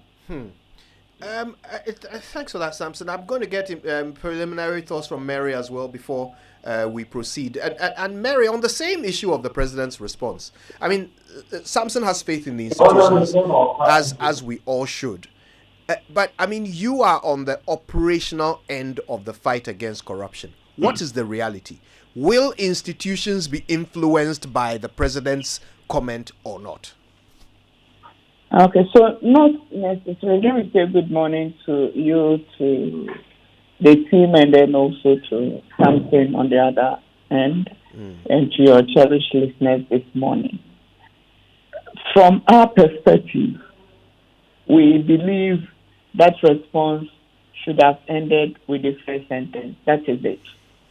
And we say so because there has been precedents in the past where, like Samson mentioned, the president asked President Boateng to step aside without any eloquent adjectives being added in there. The fact that particularly the final sentence was added to this, the president's response, goes to support without any equivocation that the lady is going to be exonerated. That is the issue. And for us, we believe the president had different courses of action he could have pursued. If the president had such absolute trust in the former cabinet minister, the sanitation minister, then he could have asked her to remain at post and decided not to bother with some of us and the noise we are making. But for the fact that the president accepted the resignation, that means he wanted the right things to be done.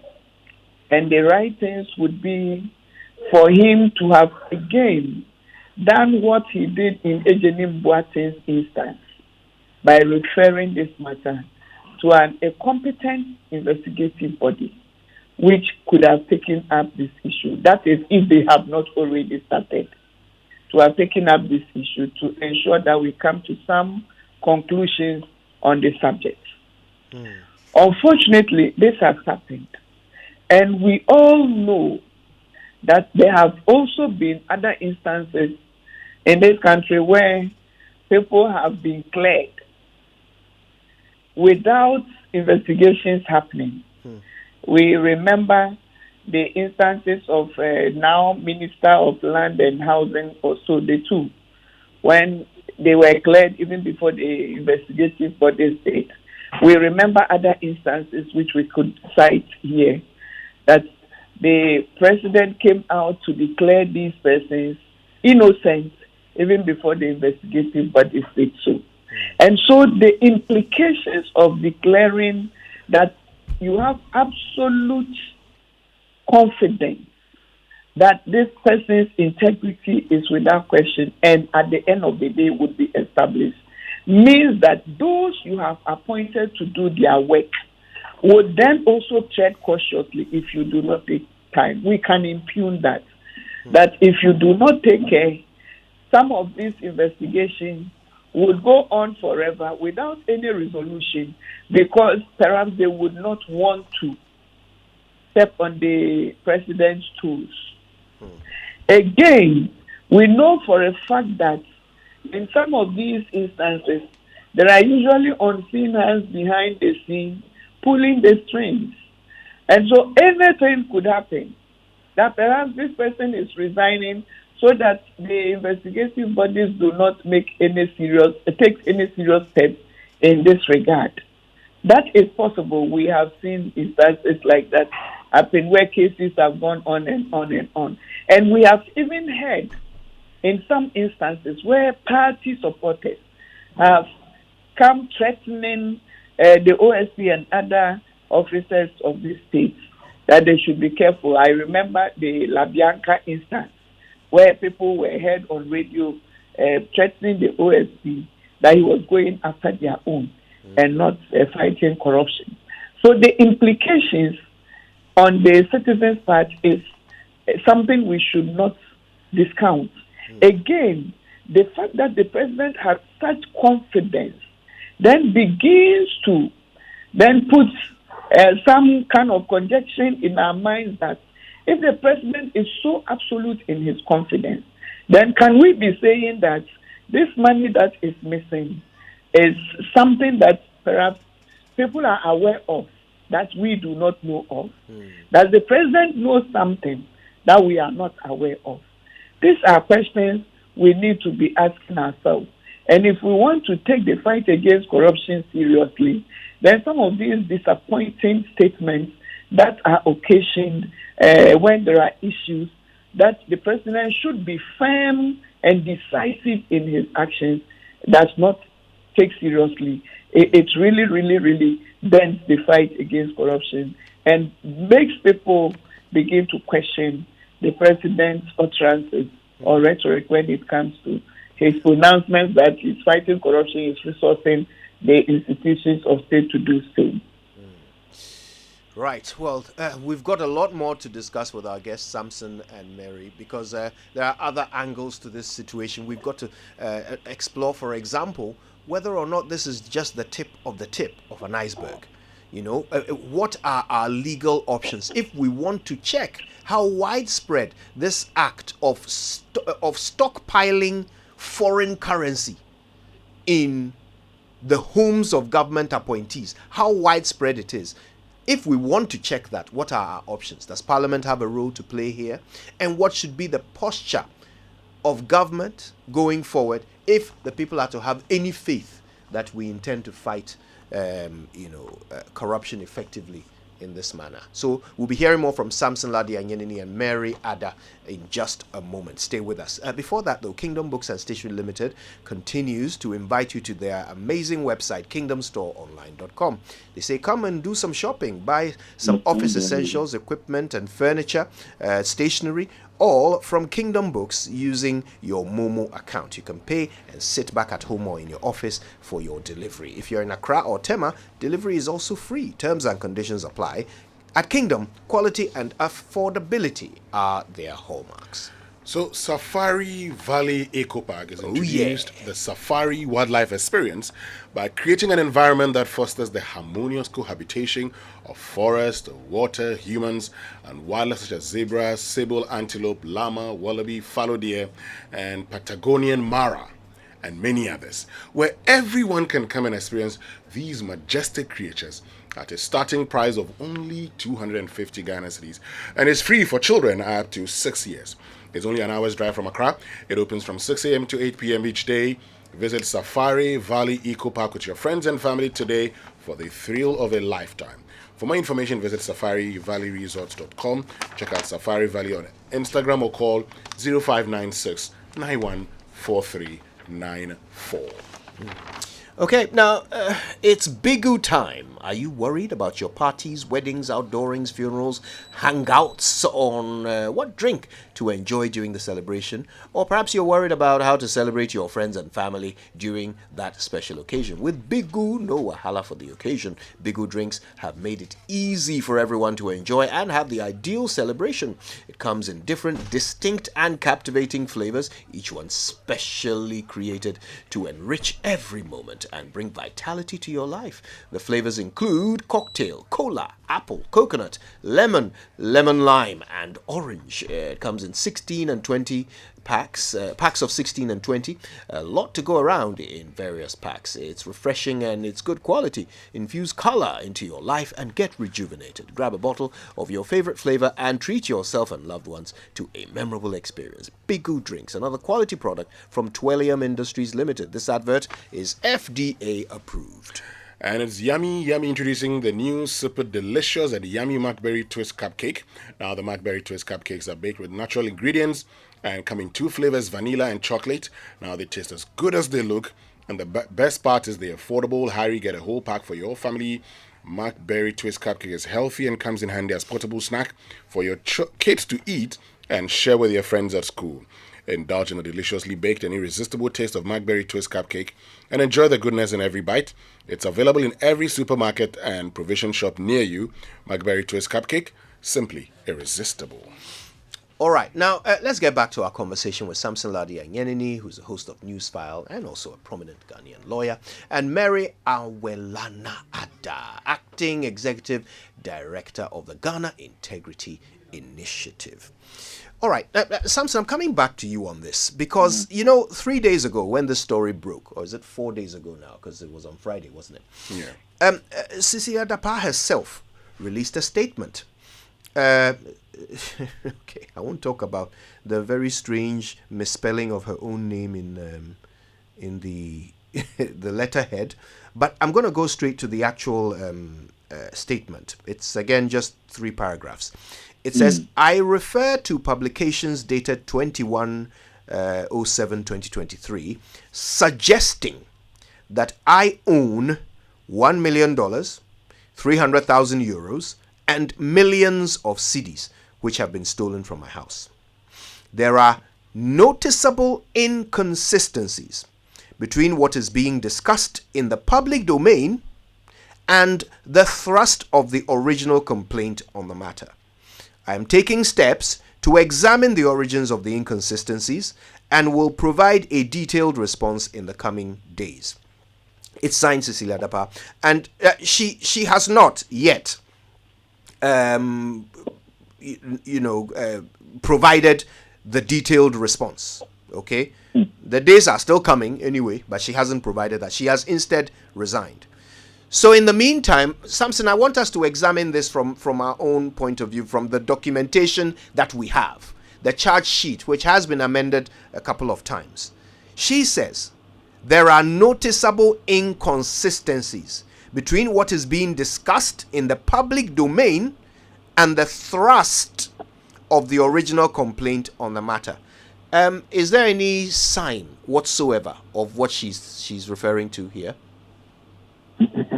Well, when you make a complaint to the police and they are ready to file your charges in the court, normally they will check with you.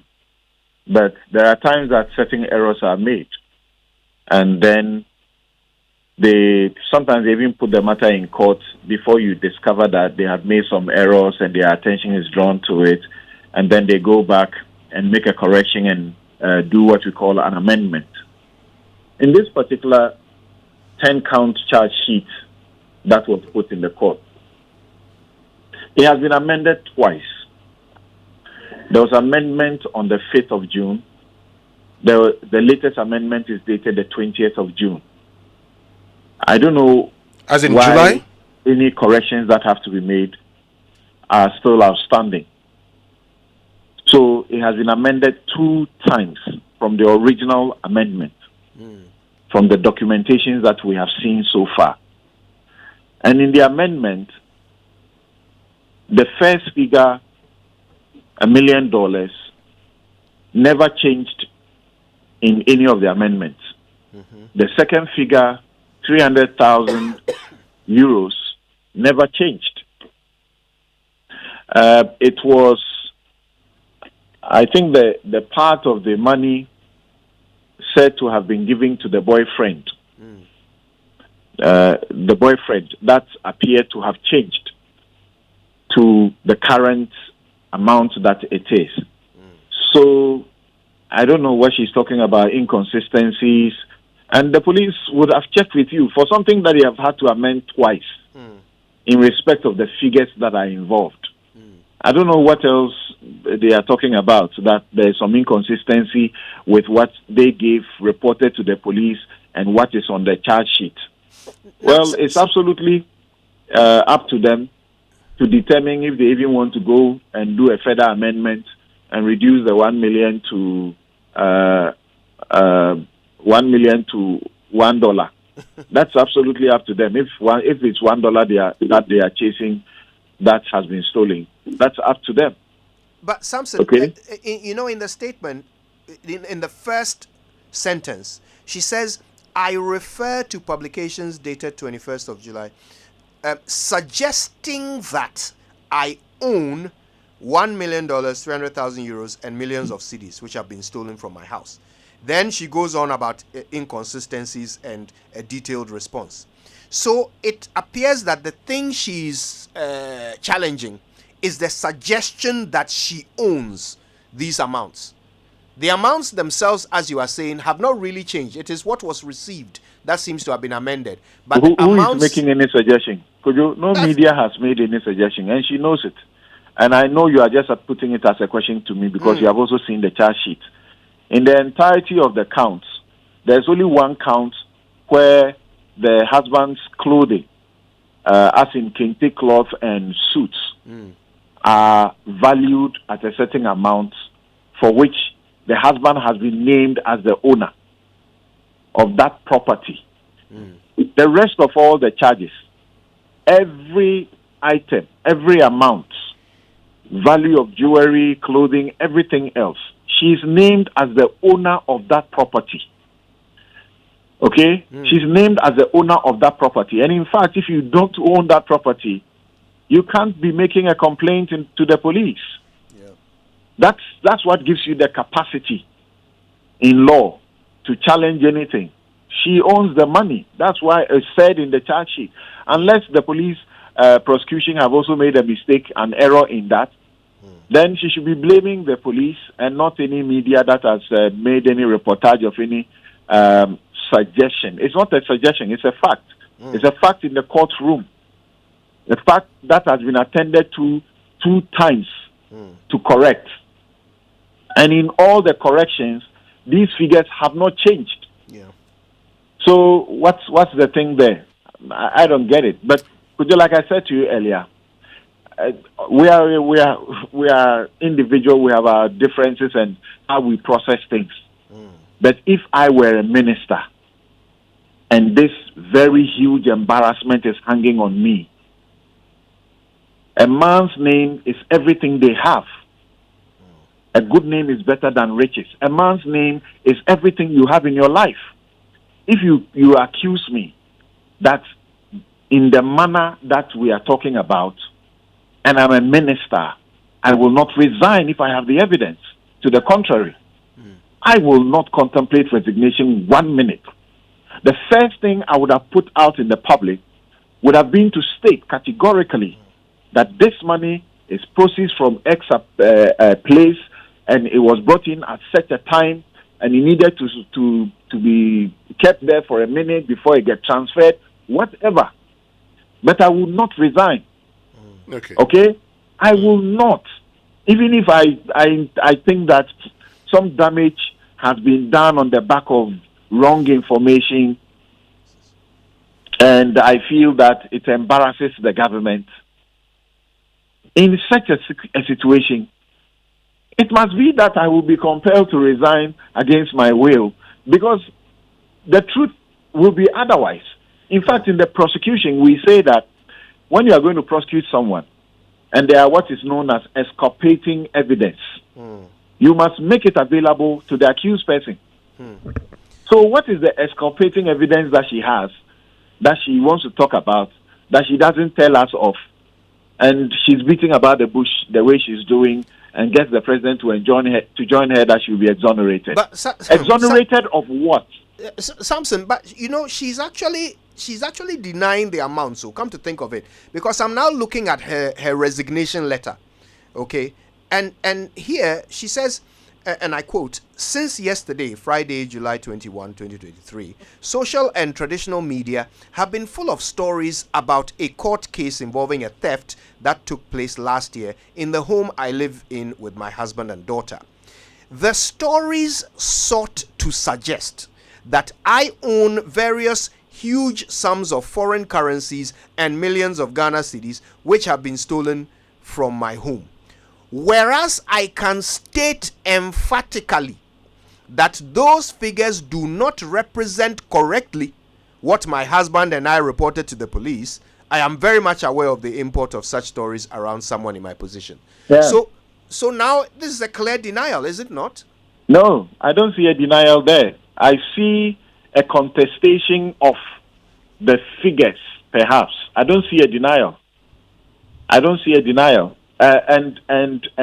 once again, Kojo, look, her colleague ministers, her colleague appointees, previous and now, okay, she has been in government since 2001 or so. She knows the places that they live, the properties that they have bought. Some of the properties are in excess of $1 million. Okay? But those have not become an issue.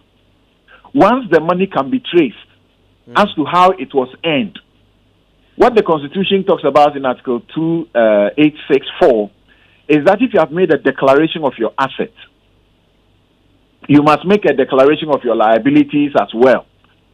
Okay? Now, if you make a declaration of your assets, and later it is found that you have something, and whatever it is that you have cannot be reasonably attributed to your income, that is money you have genuinely earned as your salary income, or perhaps we know people survive on multiple jobs. Maybe you have some shops, you are running some other business, and this is income that is coming from those places. Once, if the money cannot be reasonably attributable to your income, or a gift, or an inheritance, or a loan, then the law says, the constitutional, the supreme law says that will be money or property that has been, will be deemed to have been unlawfully acquired, and therefore will have to be what? Relinquished to the state. Okay. The fact is that it is about the quantum of the cash kept in her home. And could you check again, around the period that we are talking about this money, around the period that the theft is being spoken about, that was a time that the dollar was just misbehaving. Yeah. From four CDs to 6 CDs to 7 to I think about 12, heading to 15. Yes. It was projected it to go to 15, and we're all urged to make sure we stop hoarding. People who are hoarding should stop. So first of all, there are integrity questions. Okay, you don't keep that amount of money in your home. It's not an ordinary amount of money to be kept in your home. Okay. So if she has the evidence that the money is a gift from someone, the money is a loan, the money is inheritance, as we are hearing that late mother who died recently was a queen in Asanteman and had access to so much.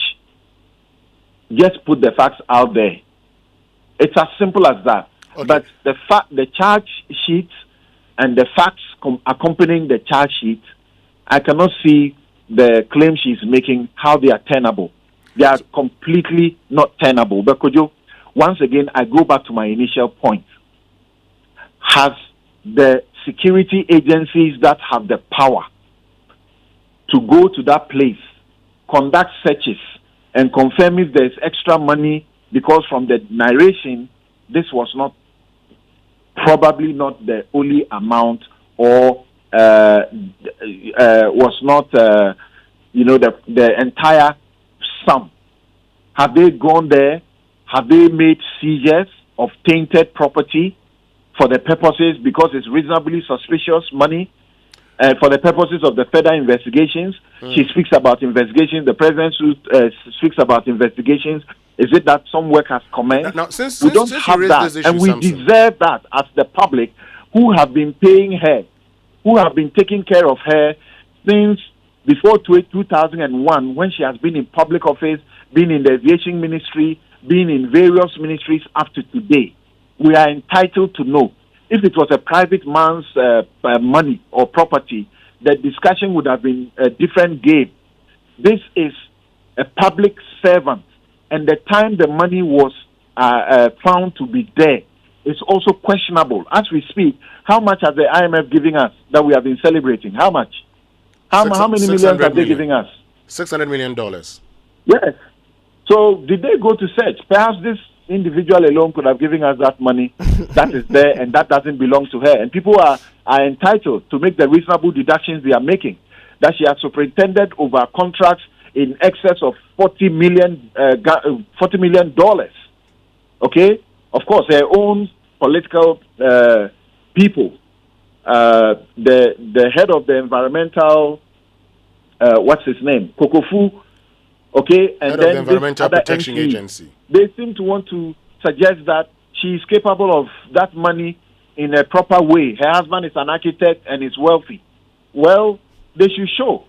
Otherwise, look, this doesn't sit well. It clearly doesn't look good. Samson, talking about the security authorities, whether they've investigated. So today, what are the avenues available to the state and these security, institutions that you talk about?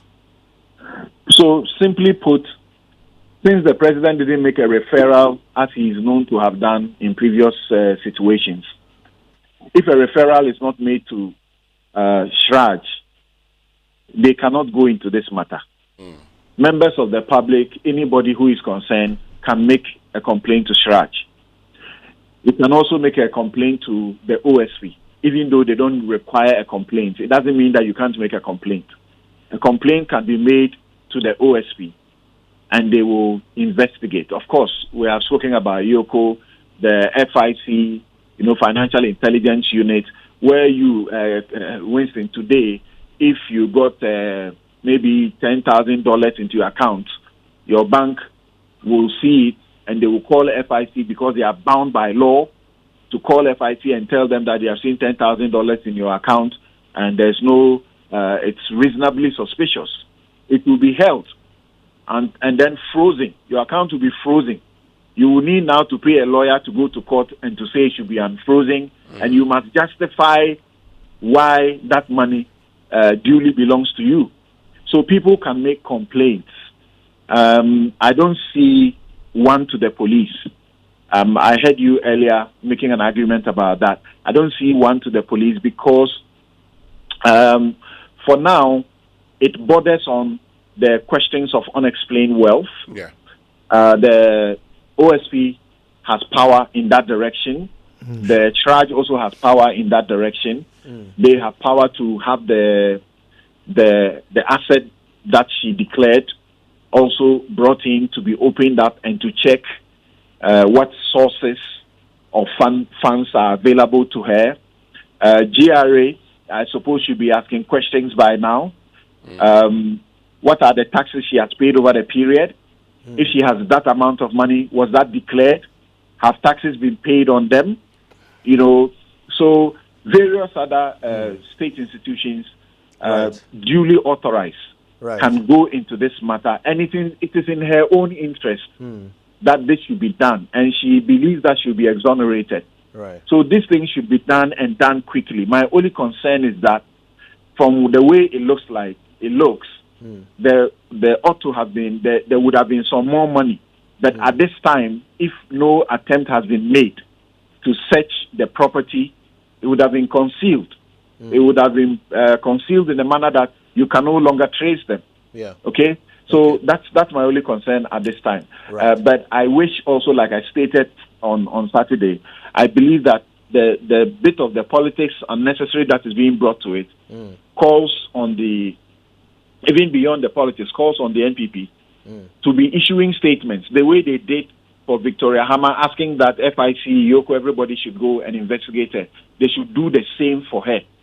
The presidency to be interested in doing such things and not giving, like some of our audiences have said when we got messages from them, not giving an impression as though the usual proverbial 10% that contractors must give to ministers or officers who give them contracts and from which parties benefit may be the source of this money, and that it is possible that this money is money that perhaps not just directly her own, but for the purposes of use of, for the benefit of party or for the benefit of the people in government in a certain pool. And we are no novices. These things have happened over the years. I read Obeda Samuel's book on Saturday chronicling how this has been the situation, 10% of contract to people who are giving the contract since Nkrumah's days, NADECO was set up, and all of the periods up to now, politicians keeping cash on them. Obeda Samuel explaining that politicians get visited and they need to use cash, and you cannot expect them to put the cash in the bank all the time. In his case, Obeda Samuel's case, he was found to be keeping about 1 million Ghana cedis then, 1 million cedis then. Some 2 police constables appeared to have stolen the money, and then it became an issue. And then they said, "Oh, this is not public money, so you can't take them on." And the Supreme Court said, "No, a party is a public institution. You get your benefit from the public. It's the public that's supposed to contribute to you. So it can be investigated by the state in the same way as monies taken from the state can be dealt with in the famous case of Yebi Republic versus Yebi and Abalifo. So we have a history. Rollins is $5 million from Abacha, which he later admitted that it was only $2 million. You think they would have brought that money and put it in the bank? I remember you going through this chronology on your show. I found it very fascinating. I want to take the last one to Mary Ada. And Mary, this is what we've been asking from the beginning. Could this be just the tip of the iceberg? how many other ministers could be hoarding millions of foreign currency in their homes? What sort of security conditions are these monies being kept under? If even a house help can access it and steal $1 million, before the husband notices it's going on, what does it mean in terms of how much unexplained wealth might be floating around amongst government officials? And most importantly, how can we verify and check and stop it if indeed it is happening? Okay, so Kojo, I believe something has chronicled some of the evidence that we seek to talk about when politicians themselves have been very clear. The Venerable Okudzeto is one. We also have the Obeda Samoas of our time.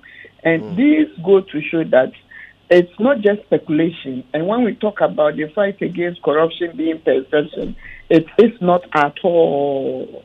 It is a fact that when contracts are signed or executed, there is some amount that goes to certain people. And this then, because they are not, let me say, perceived legal monies, some of these cannot go through our banking system. And for that matter, they are placed in people's custody or they are hidden in other places. And this is not the first instance. We have had over and over again during this our experiment with this current democracy, heard from top places, and in many instances it's come out that people are carrying money from one place to the other, and we do not know the source. That is a very unfortunate instance. And one of the things that has come up strongly is the fact that because we do not have a law that then curtails people from handling such huge money, it becomes difficult to do any proper advocacy on this issue. So our advocacy for me going forward is the fact that we should have, number one, a law, because we know that the Bank of Ghana has law in place for when it comes to the banking system. And no bank in Ghana, let me say, can keep up to $1 million in their vaults for any particular day. That is what the law is, and they make sure this is done. So if the Bank of Ghana is able to regulate in this way, then it means that because we are aware, and there have been instances chronicled, in fact, for us all to speak to, then it means it is time we put in place a legislation or we update what we have to also include public officers, particularly those who are politically exposed. So it's not just the Minister of State, but all others who are in a way associated with her. So that when there are instances, we can go after them with some backing. Without backing, it's difficult. It is an open secret that people sign contracts, there is 10%. In fact, at some point, we even hear it's more than 10. So they take these monies. It is a fact that they take them. It is then clear that as we go on, we need to make sure that they are not able to get monies as easily as they do. In other dispensations, you cannot do that. When we are traveling outside, you know what happens. They ask you if you have some money on you. You declare it before you go. If you put some money in the bank in this country and it's above a certain threshold, the issue of suspicious transactions are activated and they report you. Your account is frozen until such a time that you are able to say that for sure this is how I got the money and it was legal. So going forward, we need to get this done. And also there is that element of going forward in this discussion when it comes to if there will be, if the woman is found culpable, she's not able to explain and there is an instance of going to court, what are we going to charge her for?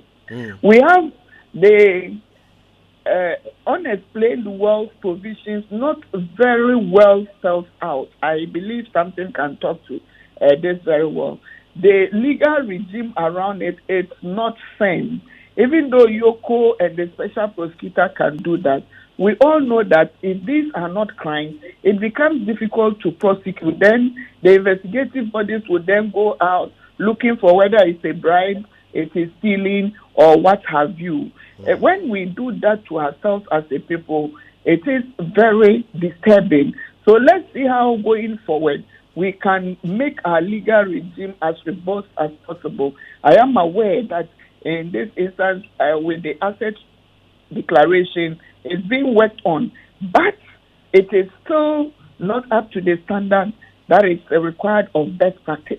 And so we need to, going forward, also look at how we strengthen our asset declaration regime to going backwards anyway in this instance to pick up what we had in the PNDC law that spoke to the fact that if you declare your asset is published as well. Publication then serves as a sunlight propelled into the process so that if you acquire anything that is unexplained, then YOCO and the OSC can activate their mandate to ensure that we deal with these issues. Until such a time, we will talk about this issue, but we will not be able to do as much as we all want to see being done. Because we know for a fact that public officers are engaged in some of these wrongful behaviors. I think this is where we'll have to draw a curtain on this, but we're so grateful to our our three guests. We started with Prof. Jampo, and we've also learned a lot from Mary, Ada, and Samson Ladi Anyenini. We appreciate you both. This conversation, clearly, this is only its beginning, so we'll be doing more on this. Right now, though, we need you to stay with us because we're back with more after these. Are you?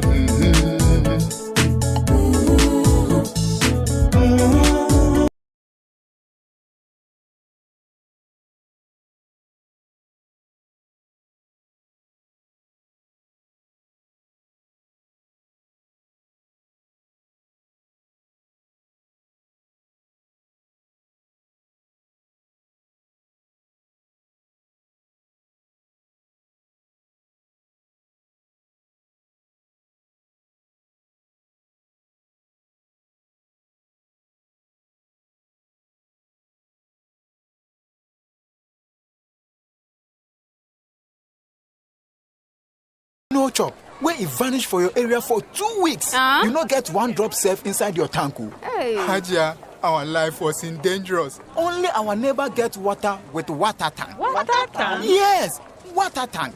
Mamma mia, that water tank gets meter for checking water level. That water tank be fine past Kumasi Selendion. That water tank be tough like Ghana Army. That water tank, they carry water pepe, so say some no go left inside the supply tank. What a tank! As my boss, Mr. Poncho, go talk. Beautiful, durable, with water level indicator and accurate volume of water. Water tank. What a tank! By Duraplast.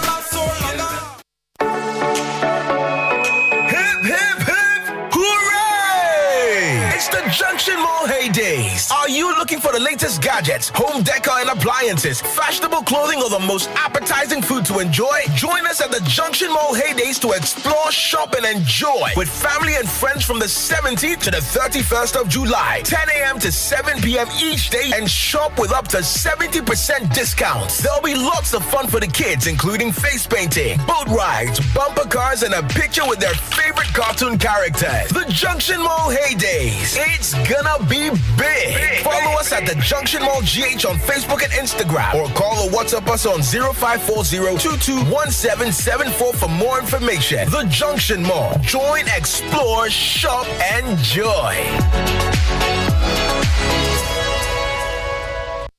Free gift for every shopper from Electroa. Up to 40% discount for every shopper. Mega Payday is back. All electronic brands: Panasonic, LG, Samsung, Sony, TCL, Broom, Philips, Orient, and many more. Shop for your smart TVs, refrigerators, air conditioners, freezers, gas cookers, mobile phones, laptops, printers, and more. Rush to the nearest or closest Electromat shop. Call or WhatsApp Electromat on 055-277-7905. Electromat, your world of electronics. This is It's the biggest and the most exciting culinary show in Ghana. 6 tertiary schools presents 3 budding chefs each to battle it out here in the kitchen, knife to knife. It's time to find the toughest, smartest, and the most creative team. Which school will win the ultimate prize and earn the bragging rights as Ghana's tertiary school with the best chefs? Join me, Michelle Adekum, and the judges as we discover the best team who will serve the most amazing cuisines. This is Big Chef Tertiary. Big Chef Tertiary. The kitchen has no boundary. It's the most action-packed breakfast show in town. The hottest music, the best giveaways, the great interviews, and all the laughter and fun you can imagine. Don't miss the Super Morning Show on Joy 99.7 FM. It's the best breakfast show in town. Welcome back, and thank you very much for staying with us here on the Super Morning Show on Joy 99.7 FM. So we told you that our friends from the Private Health Insurance Association of Ghana will be joining us for a conversation. They'll be telling us more about the activities planned for the week, the purpose of the week, and also the benefits that are typically offered by the private health insurance schemes. This morning we're joined by Dr. Dan Vincent Amu, who is Managing Director of Acacia Health Insurance Limited, and Elton Frederick Afari, who is CEO of Equity Health Insurance Limited. Gentlemen, good morning, and thank you very much for joining us. Good morning. Thank you very much. I believe you're all doing very well. We are well by His grace. Great. So let's start off with the Private Health Insurance Association of Ghana, what it is and what it stands for. So Winston, thank you very much for the opportunity. Private Health Insurance Association of Ghana is a private health insurance association which was set up in 2015. That's our official trademark for the private health insurance scheme, and we provide health insurance for corporate Ghana, for individuals and family as well. Okay. Yes. Okay. And in that case, how many private health insurance companies are there? So we have 15 private health insurance companies. 14 are commercial, licensed commercial health insurance, and 1 is mutual. What's the distinction here? Okay, so for the ones that are mutual schemes, they work not for profit. So they are just schemes that are mainly forms from small associations that will just add up and then find a way to be able to meet the health needs of each of these persons. So those ones don't work for any profit, but the other 14 are fully established firms that work both in the interest of the shareholders and then in the interest of those who are also signed up onto the plans. You know, in Ghana, there's always a conversation about health insurance, but when we talk about health insurance, your attention is drawn to the National Health Insurance Scheme. And so for many people, that's what they know. What are the benefits that are offered by these private health insurance schemes? Okay, so let me just find whether I'll be able to let those who are listening to us know exactly what is between both the NHIs Sure. and then the PHIs. So maybe if we just went back a few years' time, in the early 2000s, we all were in the state where health financing was an issue. If you had no means of being able to fully finance your healthcare in hospitals when you are sick, there was really no way that you would be able to pay. So the state looked at it as a need and said, let's find a way to be able to have a pool of funds that we can use to handle the healthcare of our own selves. So that was what led to the National Health Insurance Act, which now was the law that became the law that we have all worked with.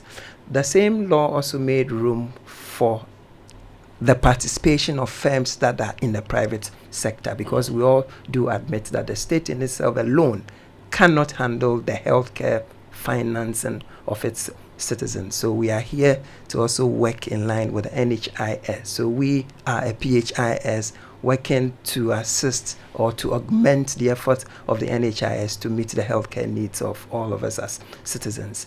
Again, I would need to also state that the law also mandates that before you can sign on to the before you'll be able to sign on to a PHIS, you should be a member of the NHIS. So everybody who is a member of the NHIS can also augment his own health care by signing on to a private health insurance scheme, so that in a way you are able to expand the scope of services that you're able to access, because the NHIS does not offer full coverage for every health need that you may have. I'm interested in that. The fact that you're augmenting the scope of service and the fact that the NHIS doesn't offer the full service, some of which you offer. I mean, if you could explain that, if you could broaden that aspect for us briefly, we'll be very grateful. Okay, so when you sign onto a PHIS, what we offer is that we would offer you a full scope for all your outpatient needs. So you are seeing a physician, specialist, diagnostics, all the investigations, your inpatient care as well, your surgeries, your antenatal care, and any of these other services. I need to also state that there are a few extraordinary services which we would list as the exclusions.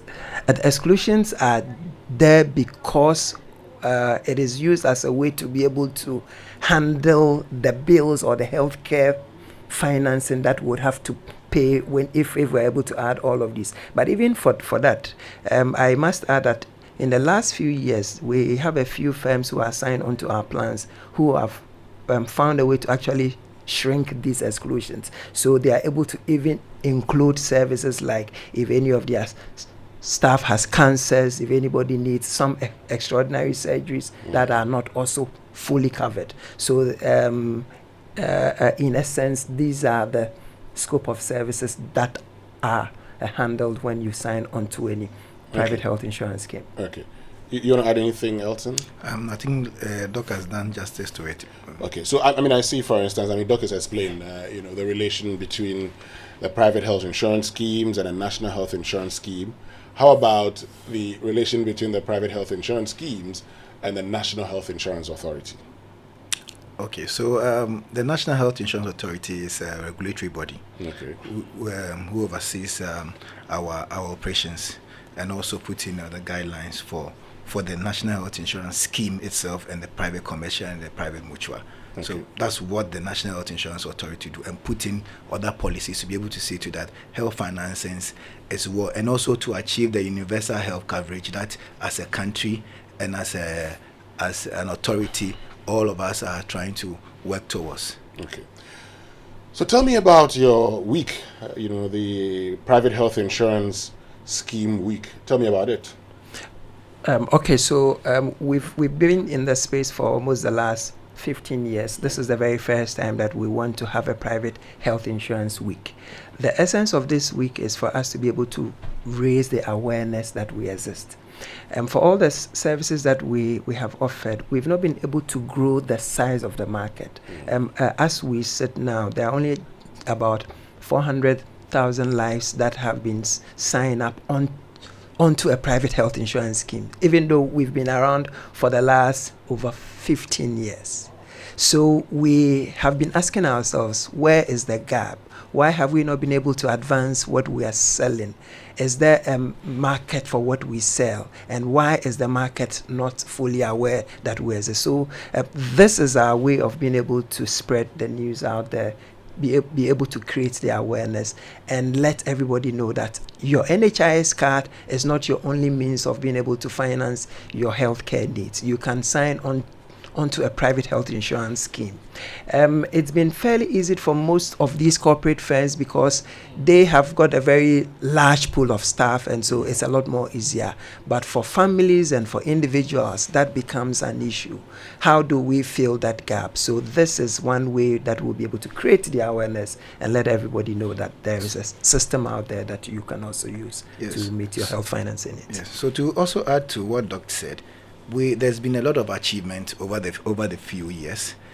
We've achieved 1% of the populations of Ghana. We've achieved 2% of the NHIS population, which is in terms of their clientele base.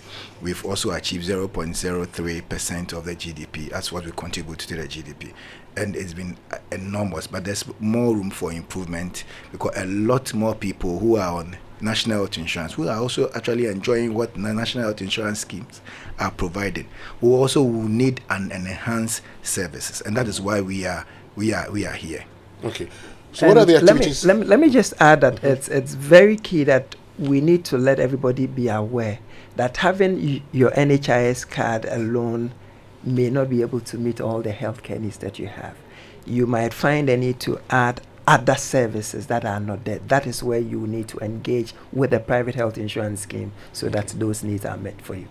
So finally, what are the activities planned for the week? When is the week starting? When is it ending?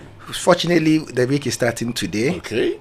So it starts from the 24th to 28th. So we're starting with our media engagement today. We are here. Tomorrow is a major media engagement across the media landscape in the country. On Wednesday, we are doing health screening for 1,000 persons across the country. So we are doing Accra, the Platinum Place, we are doing Wembley Park, and Kutubayabi cluster of schools. We are doing Kumasi, we are doing Takrade, Wasco as well. So for Wednesday, that is activity. On Thursday, we are doing our international conference, which we will be using, which is the theme Building a Sustainable PHI as a viable channel for universal health coverage. That is the theme. And we have guest of honor, the CEO of the National Health Insurance Authority, Dr. Okobo, will be present, and our chairman for the event, Dr. Opon, will also be part of it. On Friday, we are going to actually recognize and reward players, not only in the private health insurance space, but those who have helped over the last 15 years or 20 years in helping sustain and also building this industry. So we are going to do an awards and dinner dance, basically. So that is the activities we have for the week. All right. Thank you very, very much. Anything you want to say finally, Dr. Amu? I think that healthcare is something that we cannot ignore. Once you're a human being, once you're alive, there is a need for you to be able to secure your own healthcare. So whilst we share all of these on your platform, we're saying that aside the NHIS, there's a PHIS that is also a very viable alternative, and we are working hand in hand with the NHIS so that we can achieve the universal health coverage as a country. Okay, so 30 seconds. Yes, so to say thank you to just a few of our main sponsors, Curacell, Prognosis, Impact Life Insurance, and the Bank Hospital. We also want to say thank you to Med Pharma. We also want to say thank you to the Medifem Hospital, La Paz Community Hospital, Casaprecon, Cowbell, and RX Scheme. Also, we also want to say thank you to the Multimedia Group. You've been of a great support to us as an association. Okay. Anytime we reach out to you, you support us, and to the Morning Show or the SMS team. Thank you very much. Thank you very much, Elton Frederick Afari, who is CEO of Equity Health Insurance, and Dr. Dan Vincent Tamu, who is Managing Director of Acacia Health Insurance, for joining us here on the Super Morning Show. Stay with us. There's more after these.